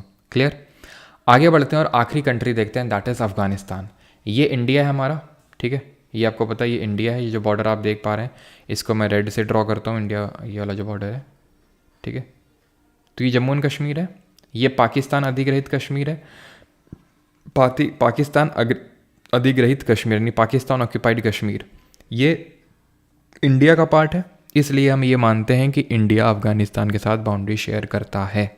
वो कितनी है? 106 किलोमीटर्स। ठीक है, इंडिया जो है बाउंड्री शेयर करता है क्योंकि पीओके जो है वो इंडिया का पार्ट है इसलिए। ठीक है, तो जो ये वाला हिस्सा होगा वो आपका अफ़गानिस्तान के साथ, ये वाला जो हिस्सा है वो अफ़गानिस्तान के साथ हमारा टच होता है। अफ़गानिस्तान की ज़रा बताएंगे कैपिटल क्या है, करेंसी क्या है, ऑफिशियल लैंग्वेज क्या है, और यहाँ की जो क्या बोलते हैं उसको पार्लियामेंट, उसका नाम क्या है? पार्लियामेंट का नाम क्या है? तो ध्यान रखेंगे यहाँ की पार्लियामेंट का नाम क्या है? पार्लियामेंट का नाम है शोरा। लैंग्वेज क्या है? लैंग्वेज है यहाँ की डारी या फिर पश्तो। ठीक है, डारी और पश्तो यहाँ की लैंग्वेज है। सर इसमें किस तरह से डिवीज़न होगा? भाई वही मैं आपको बता रहा हूँ कि डिवीज़न इस तरह से होगा कि जो आपका पीओके है वो शेयर करता है बाउंड्री, डायरेक्टली हम शेयर नहीं करते हैं बाउंड्री, ठीक है। करेंसी की अगर बात करें, ठीक है, शोरा हो गई, ठीक है। करेंसी की अगर बात करें तो अफ़गानी यहाँ की करेंसी हो जाएगी, और कैपिटल की आपकी बात करें तो इट वुड बी काबुल, ठीक है। अफ़गानी यहाँ की करेंसी है, ठीक है, मुद्रा यहाँ की। आगे बढ़ें। नगलट्रम भूटान की है, काबुल। चलिए, तो अब कुछ फैक्ट्स जान लेते हैं, जैसे कि states sharing boundary with maximum number of state. कौन सा भारत का राज्य है जो सबसे ज़्यादा राज्यों के साथ सीमा साझा करता है? State sharing border with only one state. कौन से राज्य हैं हमारे जो सिर्फ एक राज्य के साथ बाउंड्री शेयर करते हैं? स्टेट्स हो गए यहाँ पे, बिकॉज मल्टीपल स्टेट्स हैं। और state sharing border with 3 countries. कौन से हमारे राज्य हैं जो 3 देशों के साथ बाउंड्री शेयर करते हैं? तो सबसे पहली बात तो वो राज्य जो सबसे ज़्यादा राज्यों के साथ सीमा साझा करता है वो है Uttar Pradesh, UP. Total 8 states यानी 8 राज्य और 1 यूटी दैट इज़ 1 केंद्र शासित प्रदेश के साथ बाउंड्री शेयर करता है। कौन? UP, that is Uttar Pradesh. State sharing border with only one state, तो कौन सा राज्य है जो सिर्फ एक ही राज्य के साथ बाउंड्री शेयर करता है? वो राज्य है हमारा, एक तो मेघालय है जो सिर्फ असम के साथ बाउंड्री शेयर करता है। यहाँ पे मैं आपको मैप पे दिखाता हूँ तो आपको थोड़ा ज़्यादा अच्छे से समझ में आएगा। यहाँ पे थोड़ा सा लिखा हुआ भी हो, कहाँ पे लिखा है? यहाँ पर देखिए, ये मेघालय है, ये सिर्फ असम के साथ बाउंड्री शेयर कर रहा है कि नहीं? और ये आपका त्रिपुरा तो 2 के साथ शेयर करेगा। और कौन सा स्टेट हो जाएगा जो सिर्फ एक ही के साथ शेयर करेगा? वो सिक्किम है। ये सिक्किम है, ये आप देख पा रहे हैं, ये सिक्किम है। ये सिर्फ किसके साथ बाउंड्री शेयर कर रहा है? ये सिर्फ वेस्ट बंगाल के साथ, यानी पश्चिम बंगाल के साथ ही बाउंड्री शेयर कर रहा है। तो answer would be Meghalaya plus West Bengal, sorry West Bengal बोल रहा हूँ, सिक्किम, ठीक है, जो सिर्फ वेस्ट बंगाल के साथ बाउंड्री शेयर कर रहा है। तो मेघालय प्लस सिक्किम। कौन से राज्य हैं जो 3 देशों के साथ बाउंड्री शेयर कर रहे हैं? मैं लिख देता हूँ, फिर मैं आपको दिखा दूंगा। एक तो अरुणाचल है आपका, सिक्किम है और वेस्ट बंगाल है, ठीक है, वेस्ट बंगाल है। तो यहाँ पे नहीं होगा, यहाँ पे आप देखिए, एक तो अरुणाचल है ना, अरुणाचल। 3 देश कौन से हैं? भूटान है, यहाँ पे चाइना है और यहाँ पे म्यांमार है। इसके साथ बाउंड्री शेयर कर रहे हैं भूटान, चाइना और म्यांमार के साथ। देन मैंने सिक्किम बोला, ये सिक्किम है, इधर ये नेपाल है, इधर ये भूटान है और ऊपर चाइना है। ये आपका ये येलो कलर से जो आप देख पा रहे हैं वेस्ट बंगाल है, इधर वेस्ट बांग्लादेश के साथ शेयर कर रहा है, इधर ये शेयर कर रहा है नेपाल के साथ, और इधर शेयर कर रहा है, यानी नॉर्थ वेस्ट में शेयर कर रहा है नेपाल के साथ और नॉर्थ ईस्ट में शेयर कर रहा है भूटान के साथ। तो 3 देशों के साथ बाउंड्री शेयर कर रहे हैं हमारे 3 देश। और यूटी की बात करेंगे तो ये लद्दाख यूटी है जो चाइना के साथ, पाकिस्तान के साथ और थोड़ा सा पार्ट अफगानिस्तान के साथ बाउंड्री बनाता है। अब हम देखेंगे सी बॉर्डर ऑफ इंडिया, कि भारत सी बॉर्डर यानी समुद्री सीमा रेखा किसके साथ बनाता है। समुद्री सीमा का मतलब ये होता है, समुद्री सीमा का मतलब ये हुआ कि हम डायरेक्टली नहीं शेयर करते हैं, मतलब डायरेक्टली टच नहीं करता है, लेकिन बहुत ही एक नैरो सा वाटर चैनल है जो उन 2 कंट्रीज़ को या फिर इंडिया और उस कंट्री को डिवाइड कर रहे हैं। आते हैं श्रीलंका पे, ठीक है, आते हैं श्रीलंका पे। तो श्रीलंका की अगर हम बात करें तो ये बहुत नैरो सा क्या है, एक वाटर चैनल है जिसको बोलते हैं पाक स्ट्रेट। क्या है? पाक जलडमरुमद। अब ये स्ट्रेट क्या होता है? स्ट्रेट क्या चीज़ होती है? तो स्ट्रेट भी समझ लीजिए, वैसे तो जब वर्ल्ड ज्योग्राफी की मैपिंग करेंगे, मैपिंग वाली सीरीज़ में, वहाँ पे देखेंगे डिफरेंट स्टेट। तो स्ट्रेट एक नैरो वाटर बॉडी होती है, a narrow water body which या तो इस तरह से लिख लो, which connects 2 large water bodies, या तो ये बोल लीजिए, या फिर और सेपरेट्स 2 लैंड मास। अब मैं आपको दिखाता हूँ कैसे। ये आपका ये रेड मैंने ड्रॉ किया, ये आपका पाक स्टेट है। ये किसको कनेक्ट कर रहा है? बे ऑफ बंगाल को कनेक्ट कर रहा है। ये जो पूरा अरेबियन सी है, सबको पता ना अरेबियन सी है, ये अरब सागर। इतना तो थोड़ा सा मैंने आपको बताया था, ये अरब सागर है। बंगाल की खाड़ी को अरब सागर से जोड़ा है। अलग किसको कर रहा है? इंडिया को श्रीलंका से अलग कर रहा है। 2 बड़े लैंड मासेस को अलग कर रहा है, ठीक। ये पाक स्टेट है। इसके नीचे ये जो आप देख पा रहे हैं, इस तरह का आपको ये शेप देखने को मिल रहा है, इसको बोलते हैं गल्फ ऑफ मन्नार, मन्नार की खाड़ी। अभी सीजीएल जो पेपर हुआ था आपका Tier 1, तो उसमें क्वेश्चन पूछा था गल्फ ऑफ मन्नार की लोकेशन। तो gulf of Mannar is west to Sri Lanka, Sri Lanka के वेस्ट में, इस तरह से कुछ क्वेश्चन पूछा गया था। तो वेस्टर्न पार्ट ऑफ श्रीलंका में क्या है, गल्फ ऑफ मन्नार, मन्नार की खाड़ी। गल्फ और बे में क्या अंतर होता है, तो गल्फ में ये आप ओपनिंग देख रहे हैं छोटी सी, और ये बे ऑफ बंगाल है। बे बहुत बड़ी ओपनिंग होती है, ये बहुत बड़ी सी ओपनिंग है। पूरे वर्ल्ड का जो सबसे बड़ा बे है वो बे ऑफ बंगाल ही है, बंगाल की खाड़ी। बहुत बड़ी सी ओपनिंग होती है, गल्फ में बड़ी छोटी सी ओपनिंग होती है। सबसे बड़ा गल्फ अगर पूछ ले, लार्जेस्ट गल्फ कौन सा है पूरे वर्ल्ड में, तो ये गल्फ ऑफ मैक्सिको है, ठीक है, गल्फ ऑफ मैक्सिको। और बे सबसे बड़ी कहाँ की है, बे ऑफ बंगाल है। क्लियर इतनी चीज़ सभी को कि पाक स्टेट ऊपर है, पाक जल डमरू मध्य ऊपर है, और जो आपका गल्फ ऑफ मन्नार, मन्नार की खाड़ी है, वो नीचे है, ठीक है। अब यहाँ पे ठीक है, क्लियर। और नाम से ही पता चल रहा है, जल डमरू मध्य। डमरू इस तरह का शेप का होता है, ठीक है, डमरू शेप का होता है कि नहीं, जहाँ पे ये जो छोटा सा पार्ट है वो दो बड़े पार्ट को अलग कर रहा है। तो बस वही नैरो वाटर बॉडी है जो दो बड़े लैंड मासेस को अलग कर रहा है। तो ये तो एक कंट्री है श्रीलंका, जिसके साथ हम अपना सी बॉर्डर बनाते हैं। ऐसा ही मालदीव्स है कंट्री, ये आप यहाँ पे देख पा रहे होंगे, लिखा है मालदीव आइलैंड्स। तो ये एक्चुअली मालदीव्स कंट्री है जो आइलैंड कंट्री है। आइलैंड वो होता है जो चारों तरफ से पानी से घिरा हुआ हो। तो ये मालदीव्स हमारा एक आइलैंड कंट्री है। अभी जब हम कुछ लेक्चर आगे बढ़ेंगे तो वहाँ पे कुछ इस तरह का हम डिवीज़न देखेंगे। यहाँ पे आप समझ लीजिए, या तो यहीं पे समझ लीजिए कि जैसे लक्षद्वीप है इस तरह से, ठीक है। लक्षद्वीप के जस्ट नीचे से, लक्षद्वीप इंडिया का पार्ट है, इसी के जस्ट नीचे से ही स्टार्ट हो जाता है मालदीव्स, ठीक है। यहाँ पे इन दोनों के बीच में 8 डिग्री चैनल है, 8 डिग्री जो लैटिट्यूड है वो दोनों को डिवाइड करता है। तो क्योंकि बहुत नज़दीक है इसलिए हम बोलते हैं कि इंडिया की सी बॉर्डर जो है वो मालदीव से भी लगती है। तो इंडिया के सी बॉर्डर कितने कंट्री से लगते हैं, तो 2 कंट्री से लगते हैं। 2 कंट्रीज़ कौन से हैं ये, एक तो श्रीलंका, पाक स्टेट अलग करता है इंडिया और श्रीलंका को, पाक जल डमरू मध्य, और मालदीव्स। श्रीलंका की ऑफिशियल लैंग्वेज क्या है, सिन्हली है। तमिल भी बोली जाती है लेकिन सिन्हली भी है। और मालदीव्स की कैपिटल क्या है, माले है, ठीक है। मालदीव्स की कैपिटल माले है। और यहाँ की अगर बात करें तो प्रेसिडेंट का नाम क्या है, मोहम्मद म्यूजी, जो अभी यहाँ पे आए भी थे। और मालदीव की लैंग्वेज ध्यान रखना, मालदीव की लैंग्वेज क्या है, ये इंपॉर्टेंट है, ये आपकी धिवेही, ठीक है। धिवेही यहाँ की ऑफिशियल लैंग्वेज है। श्रीलंका की ऑफिशियल लैंग्वेज क्या है, सिन्हली है, ठीक है। और तमिल भी यहाँ पे बोली जाती है। क्लियर यहाँ तक? कुछ बफरिंग वगैरह हुआ था क्या?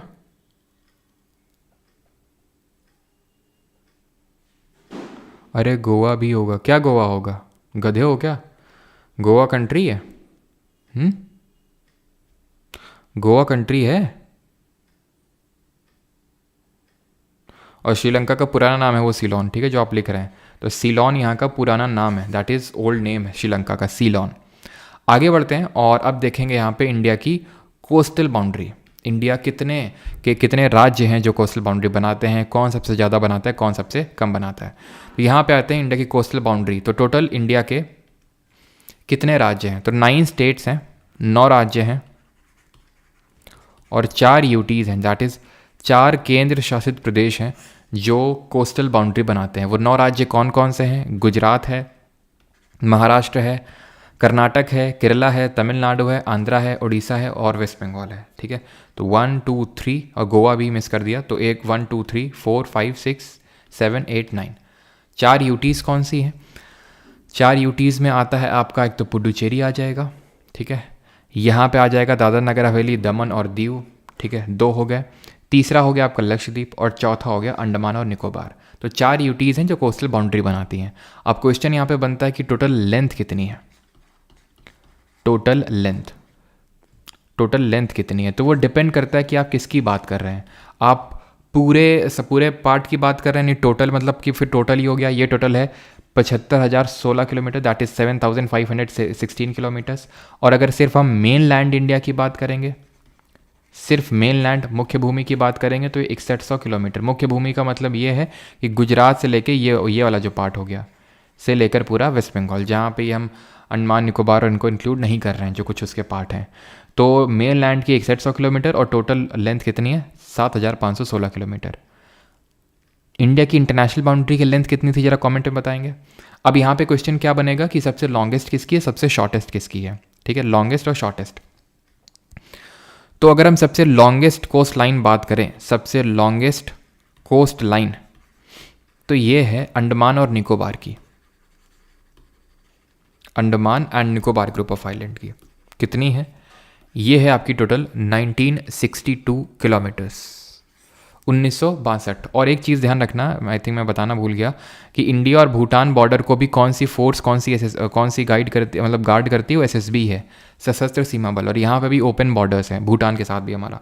तो जो हमारे ओपन बॉर्डर्स है वहाँ पे एसएसबी लगी हुई है, बांग्लादेश और पाकिस्तान में बीएसएफ लगी हुई है, और चाइना में अगर बात करें तो आईटीबीपी लगी हुई है। हमारी दो और हैं जो CAPF, CRPF central reserve police force, और CISF that is central industrial security force. तो सीआरपीएफ तो वहाँ लगी होती है जहाँ पे लड़ाई दंगे इस तरह से हो जाते हैं, तो वहाँ पे सीआरपीएफ जाती है इंटरनल डिस्टर्बेंस को झेलने के लिए।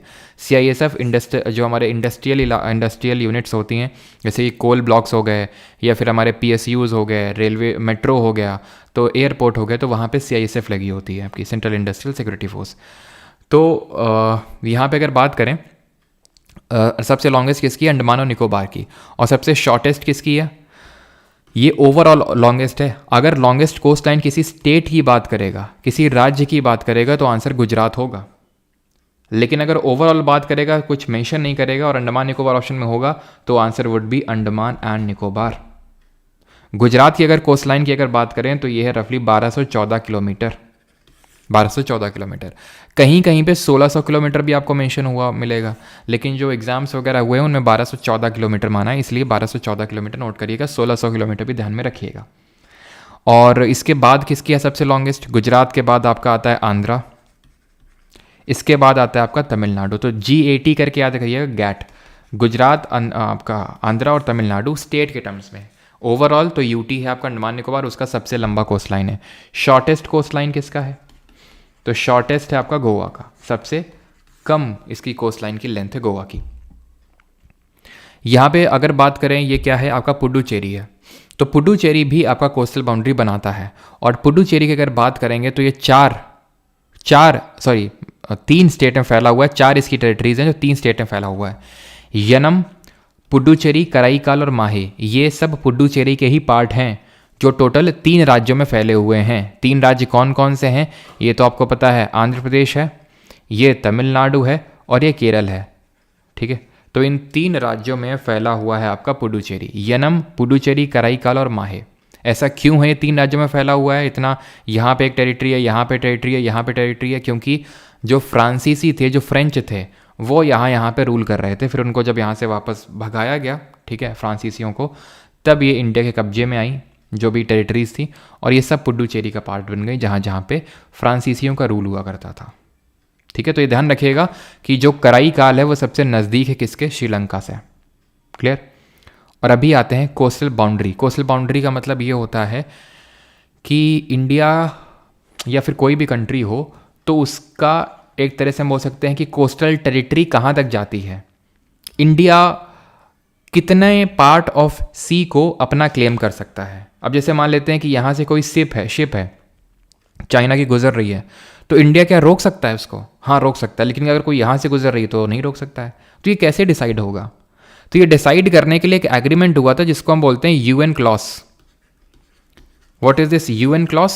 तो UN clause stands for united nation convention on law of seas. ये कन्वेंशन हुआ था, कब हुआ था? तो ये हुआ था इन द ईयर 1982, 1982 में, जहां पे 5 जोन्स में डिवाइड कर दिया गया, 5 जोन में डिवाइड किया गया पूरे हम बोल सकते हैं कि जो वाटर बाउंड्री है उसको। 5 जोन्स कौन से हैं? तो सबसे पहला तो है इंटरनल वाटर, अंदर का पानी, मतलब यहाँ पे जो लेक्स वगैरह होंगे इंडिया के अंदर में उसको इंटरनल वाटर बोलेंगे। हर कंट्री के लिए लागू होता है। इंटरनल वाटर के बाद आता है आपका, यहाँ पे लिखा होगा टेरिटोरियल सी वगैरह, हाँ लिखा हुआ है, लिए देख सकते हैं आप। इंटरनल वाटर है जो एकदम कोस्ट में है, आप बोल सकते हैं उसको हम इंटरनल वाटर बोलेंगे। देन 12 नॉटिकल माइल तक जाता है टेरिटोरियल सी, उसके टेरिटोरियल सी के और आगे 12 तक, या फिर अगर हम कोस्ट से देखें तो 24 नॉटिकल माइल तक जाता है कॉन्टिजुअस जोन, और 200 नॉटिकल माइल तक जाता है एक्सक्लूसिव इकोनॉमिक जोन। समझ में आई आपको बात? टेरिटोरियल सी, पहले तो इंटरनल वाटर्स हो गया, कोस्ट वाला पानी, देन कोस्ट से लेकर 12 नॉटिकल माइल तक। अभी नॉटिकल माइल क्या होता है? तो 12 नॉटिकल माइल का मतलब होता है 22 किलोमीटर। तो 1 नॉटिकल माइल में कितने किलोमीटर होंगे जरा बताइए? तो ये यहाँ से कोस्ट से लेके 12 नॉटिकल माइल तक टेरिटोरियल सी, कोस्ट से लेके 24 नॉटिकल माइल तक कॉन्टेजियस जोन। 24 कैसे, ये 12 प्लस ये 12 तो 24 हो गया। और कोस्ट से लेके 200 नॉटिकल माइल तक होता है एक्सक्लूसिव इकोनॉमिक जोन। तो यहाँ पे क्या, टेरिटोरियल सी में कोई भी शिप एंटर नहीं कर सकता है इंडिया की परमिशन के बिना। यहाँ पे क्या, एक्सक्लूसिव इकोनॉमिक जोन में ये भी इंडिया का ही पार्ट है। यहाँ पे इंडिया एक्सप्लोरेशन कर सकता है, डीप सी एक्सप्लोरेशन कर सकता है, लेकिन किसी कंट्री को मना नहीं कर सकता इस जोन में एंटर करने से। और हाई सीज़ का मतलब ये होता है ये ओपन टेरिटरी है, सबके लिए एप्लीकेबल है, कोई भी घूमो फिरो यहाँ पे। तो 5 जोन्स हो गए आपके, इंटरनल वाटर, टेरिटोरियल सी दूसरा, तीसरा कॉन्टेजियस जोन, चौथा एक्सक्लूसिव इकोनॉमिक जोन और पांचवा हाई सीज। खत्म हो गया लेक्चर। किसी को कोई डाउट हो तो बताएगा। देन हम बढ़ते हैं आगे अभी और क्वेश्चंस लगाते हैं। 1.852 किलोमीटर बिल्कुल सही है, यस सही है। विनय प्राजक्ता फूडी चिरकुट, नाम देखो चिरकुट तो चिरकुट राम, सवाल का उत्तर दो अब तुम।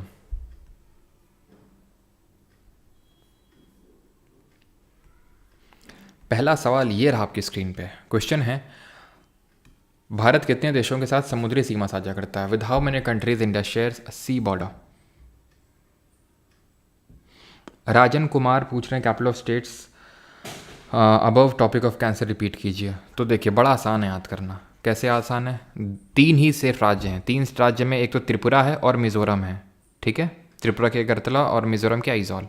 तो 2 स्टेट यहाँ के हो गए, और एक राजस्थान, क्योंकि राजस्थान को एकदम जस्ट नीचे से छू के जाती है ना, तो ऑब्वियस उसका जो कैपिटल सिटी होगा वो ऊपर ही होगा। तो 3 ये स्टेट्स हैं, ठीक है। थोड़ा स्लो, कोई बोलेगा सर थोड़ा फास्ट, ये क्लासेस डेली चलती हैं बिल्कुल। तो आंसर ये,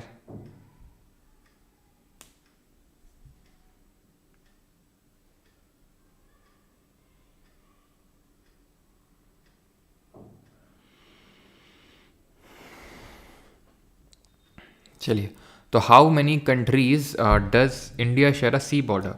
तो शेयर करता है इंडिया सी बॉर्डर किसके साथ, कितने, अच्छा ठीक है, 2 कंट्रीज के साथ शेयर करता है। कौन? श्रीलंका हो जाएगा और आपका मालदीव्स हो जाएगा।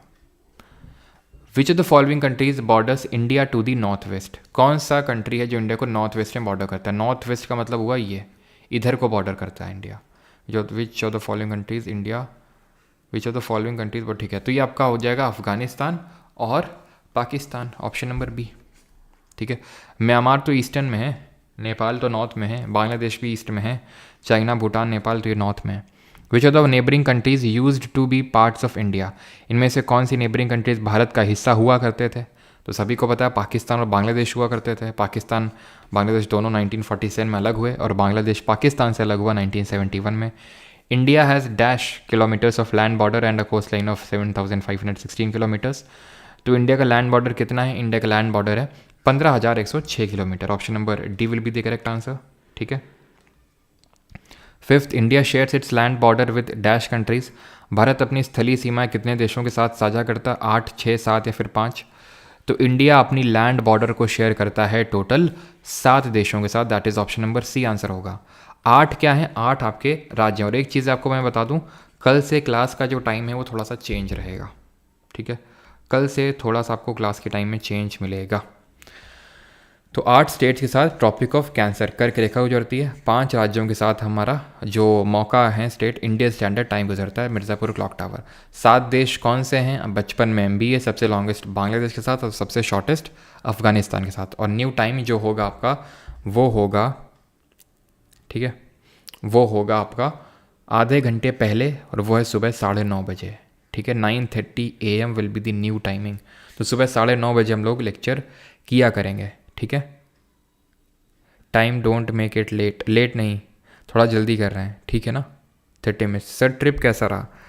ट्रिप यार अब क्या ही बताएं, मतलब ट्रिप तो अच्छा रहा लेकिन टेम्पल कोई ख़ास नहीं लगा अभी, क्योंकि अभी वो पूरा बना ही नहीं है। सिर्फ 20 से 25% अभी टेम्पल बना है, मतलब 1/4 या फिर उससे आप कम ही बोल सकते हो। तो जितना आपने टीवी में देखा है सिर्फ उतना ही है, उसके अलावा कुछ भी नहीं है। सिर्फ गर्भगृह आप ये बोल सकते हो बना हुआ है, थोड़ा बहुत इधर उधर।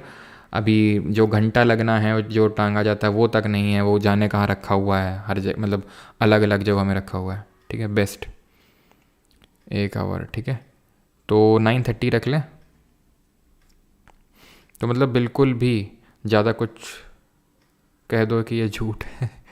झूठ नहीं बेटा, ये सच है। 9:30 AM पे क्लास रहेगी हम लोग की। तो मतलब बिल्कुल भी अभी कुछ नहीं बना है, वो जल्दी जल्दी बना दिया गया। आपको ही पता है क्या रीजंस की वजह से उसको बना के जल्दी जल्दी उसका उद्घाटन किया गया, लेकिन एक्चुअल में भी वो जाने लायक नहीं है, विजिट करने लायक नहीं है अयोध्या टेम्पल अभी अभी के लिए अगर मैं बात करूँ तो, क्योंकि अभी वो बना ही नहीं है। ठीक है, तो आंसर क्या होगा? Which countries India's neighbour to the west sharing a significant border and is of an a geopolitical significance? Bhutan, Sri Lanka, Nepal या फिर Pakistan? Topic of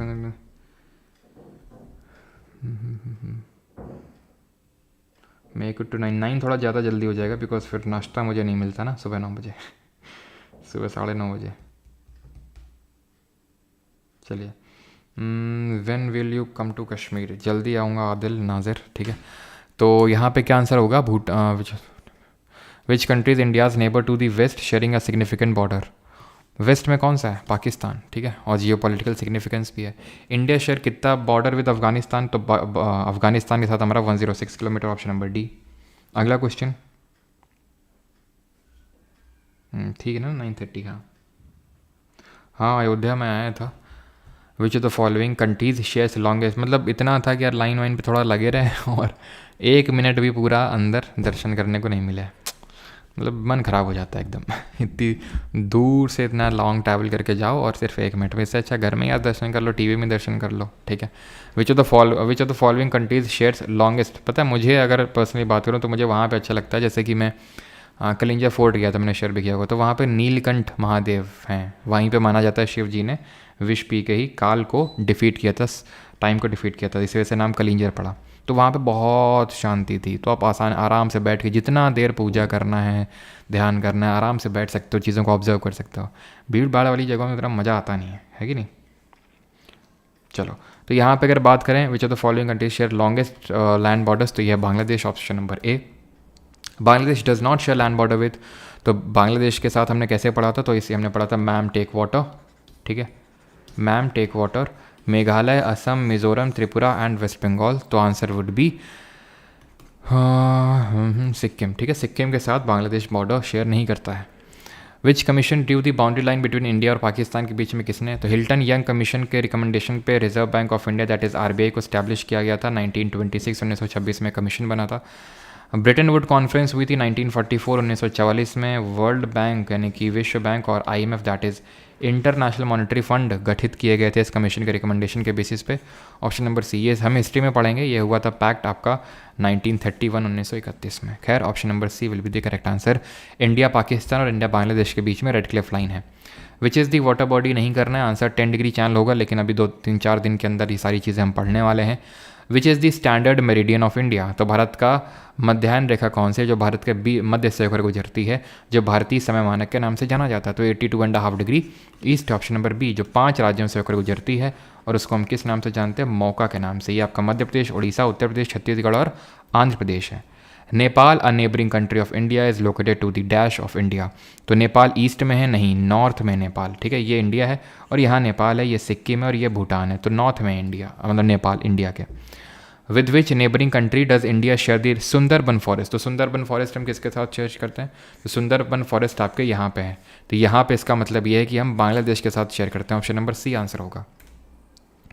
in the Indian सब continent how many countries share its land frontiers with every member country of the sub continent? 4, 2, 3 या फिर 1? Indian सब continent में कितनी countries हैं जो सारे देशों के साथ, जो उस पूरे सब कॉन्टिनेंट में आती हैं, उसके साथ बाउंड्री शेयर करते हैं? जब मैं बोलता हूँ इंडियन सब कॉन्टिनेंट, तो इसका मतलब क्या होता है? इसका मतलब होता है इंडिया, पाकिस्तान, नेपाल, भूटान, श्रीलंका, ये सब इंडियन सब, अफगानिस्तान, इंडियन सब कॉन्टिनेंट की कंट्रीज़ हैं। तो सिर्फ इंडिया ही तो है जो सबके साथ बाउंड्री शेयर कर रहा है, तभी तो उसको इंडियन सब कॉन्टिनेंट की कंट्रीज़ बोल रहे हैं उन सारी कंट्रीज़ के साथ।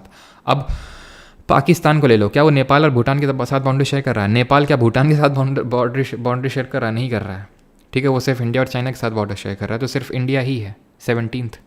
And that is what is the capital of India's neighbouring country? Afghanistan की कैपिटल क्या है? तो कैपिटल क्या है? कराची नहीं, इस्लामाबाद तो पाकिस्तान की है, वो कराची भी नहीं है, तो आंसर होगा काठमांडू नेपाल की है, ऑप्शन नंबर डी। ठीक है, और यहाँ की डारी और पश्तो ऑफिशियल लैंग्वेज है। ठीक है, और शोरा यहाँ के पार्लियामेंट को बोलते हैं। सीनो इंडियन बॉर्डर, सीनो का मतलब चाइना होता है। क्यों?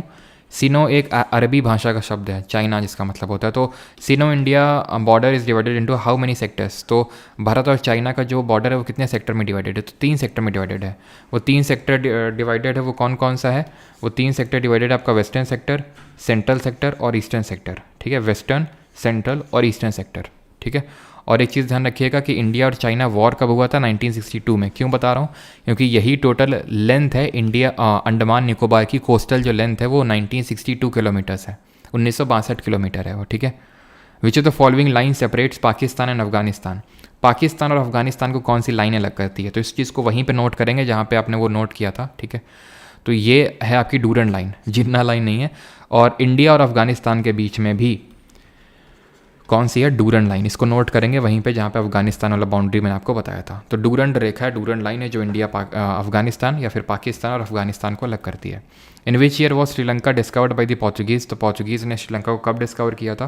तो ये डिस्कवर किया था 1505 में, ऑप्शन नंबर सी। एक अल्मीडा करके इंसान था, जैसे कि इंडिया 1498 में वास्को डिगामा जो कि एक पोर्चुगीज़ ही था उसने डिस्कवर किया था, वैसे श्रीलंका को एक पोर्चुगीज़ एक अल्मीडा करके था उसने डिस्कवर किया था 1505 में, ठीक है। अरे सर, अरे तो सो रहा होता हूँ 9:30 बजे, अब क्या होगा मेरा? हाँ, 9:30 बजे सो रहे होते हो हैं। What is the main religion of Myanmar? तो म्यांमार का मेन धर्म क्या है? तो मेन धर्म अभी मैंने बताया था बुद्धिज़्म है। यहाँ का वो क्या है? सिंचो, ठीक है, सिंचोने हैं, ठीक है। यहाँ का स्पोर्ट है, नैपिडॉ कैपिटल है, क्यात यहाँ की करेंसी है, बर्मा पुराना नाम है। विच of the following is the highest mountain Bhutan का? भूटान का हाईएस्ट माउंटेन कौन सा है? ऑप्शंस हैं आपके सर, दुर्गा पूजा का जलेबी। सर क्या जलेबी बनती है क्या दुर्गा पूजा पे? तो हाईएस्ट पॉइंट ऑफ भूटान की अगर बात करें तो ऑप्शंस है आपके गंखार पेंसुम, कूला कांगरी, जोमलारी, गिपमोची। आंसर होगा इसका गंखार पेंसुम। न्यू मोरे आइलैंड किसके बीच, कहाँ पे है, मतलब किसके बीच में डिस्प्यूटेड टेरिटरी है? तो इंडिया और बांग्लादेश के बीच में है, ऑप्शन नंबर सी, ठीक है। और अगला क्वेश्चन देखते हैं। इसी तरह ध्यान रखना जो सर क्रीक है, ठीक है, जो सर क्रीक है, सर क्रीक ये डिस्प्यूटेड, और इसके अलावा आलिया बेट आइलैंड, ठीक है, आलिया बेट, ये हैं इंडिया और पाकिस्तान के बीच ही disputed territory, India and Pakistan. Islands हैं जैसे यहाँ पे है ना ये, तो यहीं पड़ता है सर क्रीक और यहीं पड़ता है आलिया बेट, तो इनके बीच ही डिस्प्यूटेड टेरिटरी हैं इंडिया और आपके पाकिस्तान के बीच की। आगे बढ़ते हैं, और ये रहा आपका न्यू मोरे आइलैंड, आप यहाँ पे देख सकते हैं। Which of the following is in geographical proximity to Sri? बताइए। CGL 10 सितंबर 2024, यानी कि आज से 1 महीने पहले ये क्वेश्चन आपका पूछा गया। तो इसका सही आंसर क्या होगा? ये हमने देखा था यहाँ पे माहे था, ठीक है, यहाँ पे आंध्र प्रदेश में यनम, देन यहाँ पे पुडुचेरी, यहाँ कराईकाल, और यहाँ पे था आपका माही, कहाँ पे? केरल में। तो कराईकाल सबसे नीचे था श्रीलंका के प्रॉक्सिमिटी में, option number A.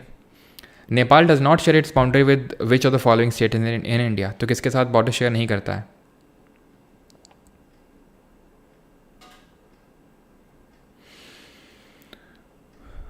Sir please 10:15 कर लीजिए, जिम जाना पड़ता है प्लीज़। अच्छा, जिम जाना पड़ता है, काफ़ी बड़ी समस्या है, थोड़ा जल्दी चले जाया करो। तो यहाँ पे सही आंसर क्या होगा? Does not, Nepal does not share its boundary with which of the following state. तो नेपाल किसके साथ शेयर करता है उसको हमने कैसे याद किया था? तो सुब्बू करके याद किया था। सुब्बू में सिक्किम, उत्तर प्रदेश, बिहार, बंगाल और उत्तराखंड था, मणिपुर नहीं था, option number D. What is the currency of Bangladesh? तो युआन कहाँ की है? ये चाइना की है, ठीक है। नगलट्रम भूटान की है, क्यात म्यांमार की है, और टका है यहाँ की, ठीक है। ख़त्म हो गया लेक्चर, ऑलराइट। तो यहाँ पे आज का लेक्चर होता है हमारा ख़त्म। और परमार जी के batch 3.0 is available on Parmar academy application and www.parmaracademy.in। तो वहाँ से आप इसमें एनरोल कर सकते हैं बिकॉज इस, और ये व्हाट्सएप क्वेरी नंबर है। एंड कंप्यूटर बैच इसी के अंदर ही मिल जाएगा। अगर कंप्यूटर बैच अलग से चाहिए तो ये 49 का है, आपको वहीं एप्लीकेशन मिल जाएगा। लेकिन पिछली बार प्राइस था इस बैच का 200 ज़्यादा, उसमें कंप्यूटर भी नहीं थी। इस बार देख सकते हैं कितने एडॉन्स हैं विद लेस प्राइस। तो कंप्यूटर भी आपको इसमें मिलेगा, और कंप्यूटर क्लासेस आपके अमन सर ले रहे हैं, ना कि मैं, ठीक है। वो 8:30 बजे होती, कल हुई थी, और ट्यूसडे, थर्सडे और सैटरडे को क्लास होती है आपकी, ऑलराइट। और बाकी सब कुछ नोट्स वगैरह RRB NTPC के सब कुछ बैच के अंदर ही होगा, ऑलराइट। हाँ जी, वो अंकित, वो जो मैंने बताया था यूएन क्लॉज वाला, वो सब देशों के लिए सेम है। सर आपने BADP का ईयर रॉन्ग बताया है। क्या बताया मैंने BADP का ईयर? 1993 94 बताया ना मैंने, यही तो बताया या फिर कुछ और बताया है? यही तो बताया 93 94, इसी साल लॉन्च हुआ था। फिर मेरे हिसाब से तो इसी साल हुआ था। आप भी अपना बता दो कि सही क्या होगा, अगर ये गलत है तो। बुक आ जाएगी जल्दी से, ठीक है, इसी वीक आ जाएगी। आपको एक शॉर्ट सा वीडियो, आपको आपकी जो नर्व्स हैं उनको काम डाउन करने के लिए एक वीडियो दिया जाएगा आपको, ठीक है, आपकी नर्व्स को काम डाउन करने के लिए एक शॉर्ट सा वीडियो दिया जाएगा जहाँ पे आपको ये दिखा जाएगा कि भाई प्रिंटिंग चालू है ना।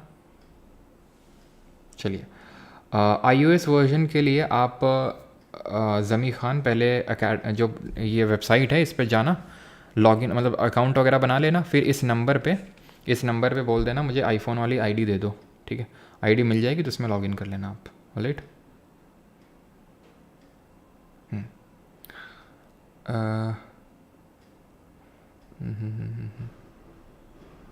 9:30 बजे मैथ क्लास एंड होता है, खाने का टाइम नहीं मिलेगा।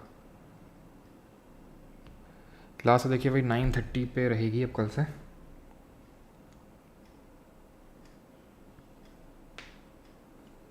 इक्विपमेंट क्लासिफिकेशन आदित्य सिंह पढ़ेंगे इंडियन जोग्राफी में, जब इंडियन क्लाइमेट पढ़ेंगे वहाँ पे। लॉरेंस बिश्नोई के बारे में कुछ बोलिए। क्यों बोले भाई लॉरेंस बिश्नोई के बारे में? तुम्हारे पेपर में पूछेगा, कुछ बोलिए लॉरेंस बिश्नोई के बारे में। अरे चलो रतन टाटा जी का तो समझ में आता है लॉरेंस बिश्नोई के बारे में कुछ बोलिए, क्यों बोले?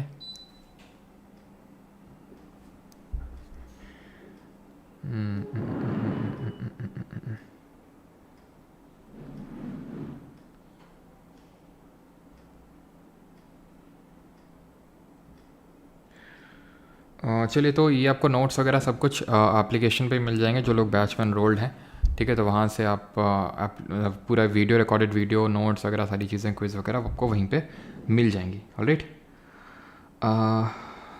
बिग बॉस में वॉइस ओवर का रोल कर लीजिएगा। अच्छा, दिला दीजिएगा आकाश जी, तो बिल्कुल कर लेंगे। कैसे बोलता है बिग बॉस? बिग बॉस चाहते हैं कि सभी लोग SSC का फॉर्म भरें और ये जो फालतू की नौटंकी है घर में ये ना करें, घर को खाली करें और CGL का फॉर्म भरें।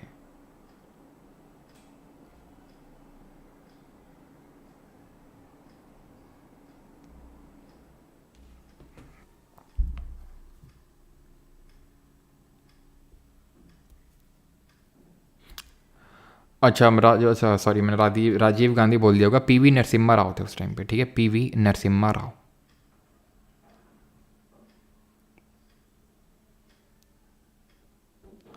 PV नरसिम्हा राव थे उस समय, ठीक है।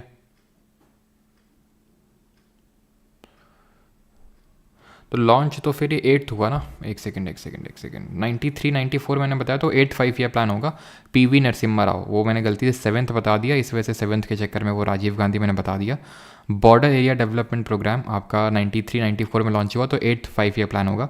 PV नरसिम्हा राव की उस समय सरकार थी, ठीक है। चलिए, थैंक यू। कल मिलते हैं 9:30 बजे सुबह 9:30 AM पे। बुक छत्तीसगढ़ में अवेलेबल होगी, बिल्कुल अवेलेबल होगी, हर जगह अवेलेबल होगी। Thank you.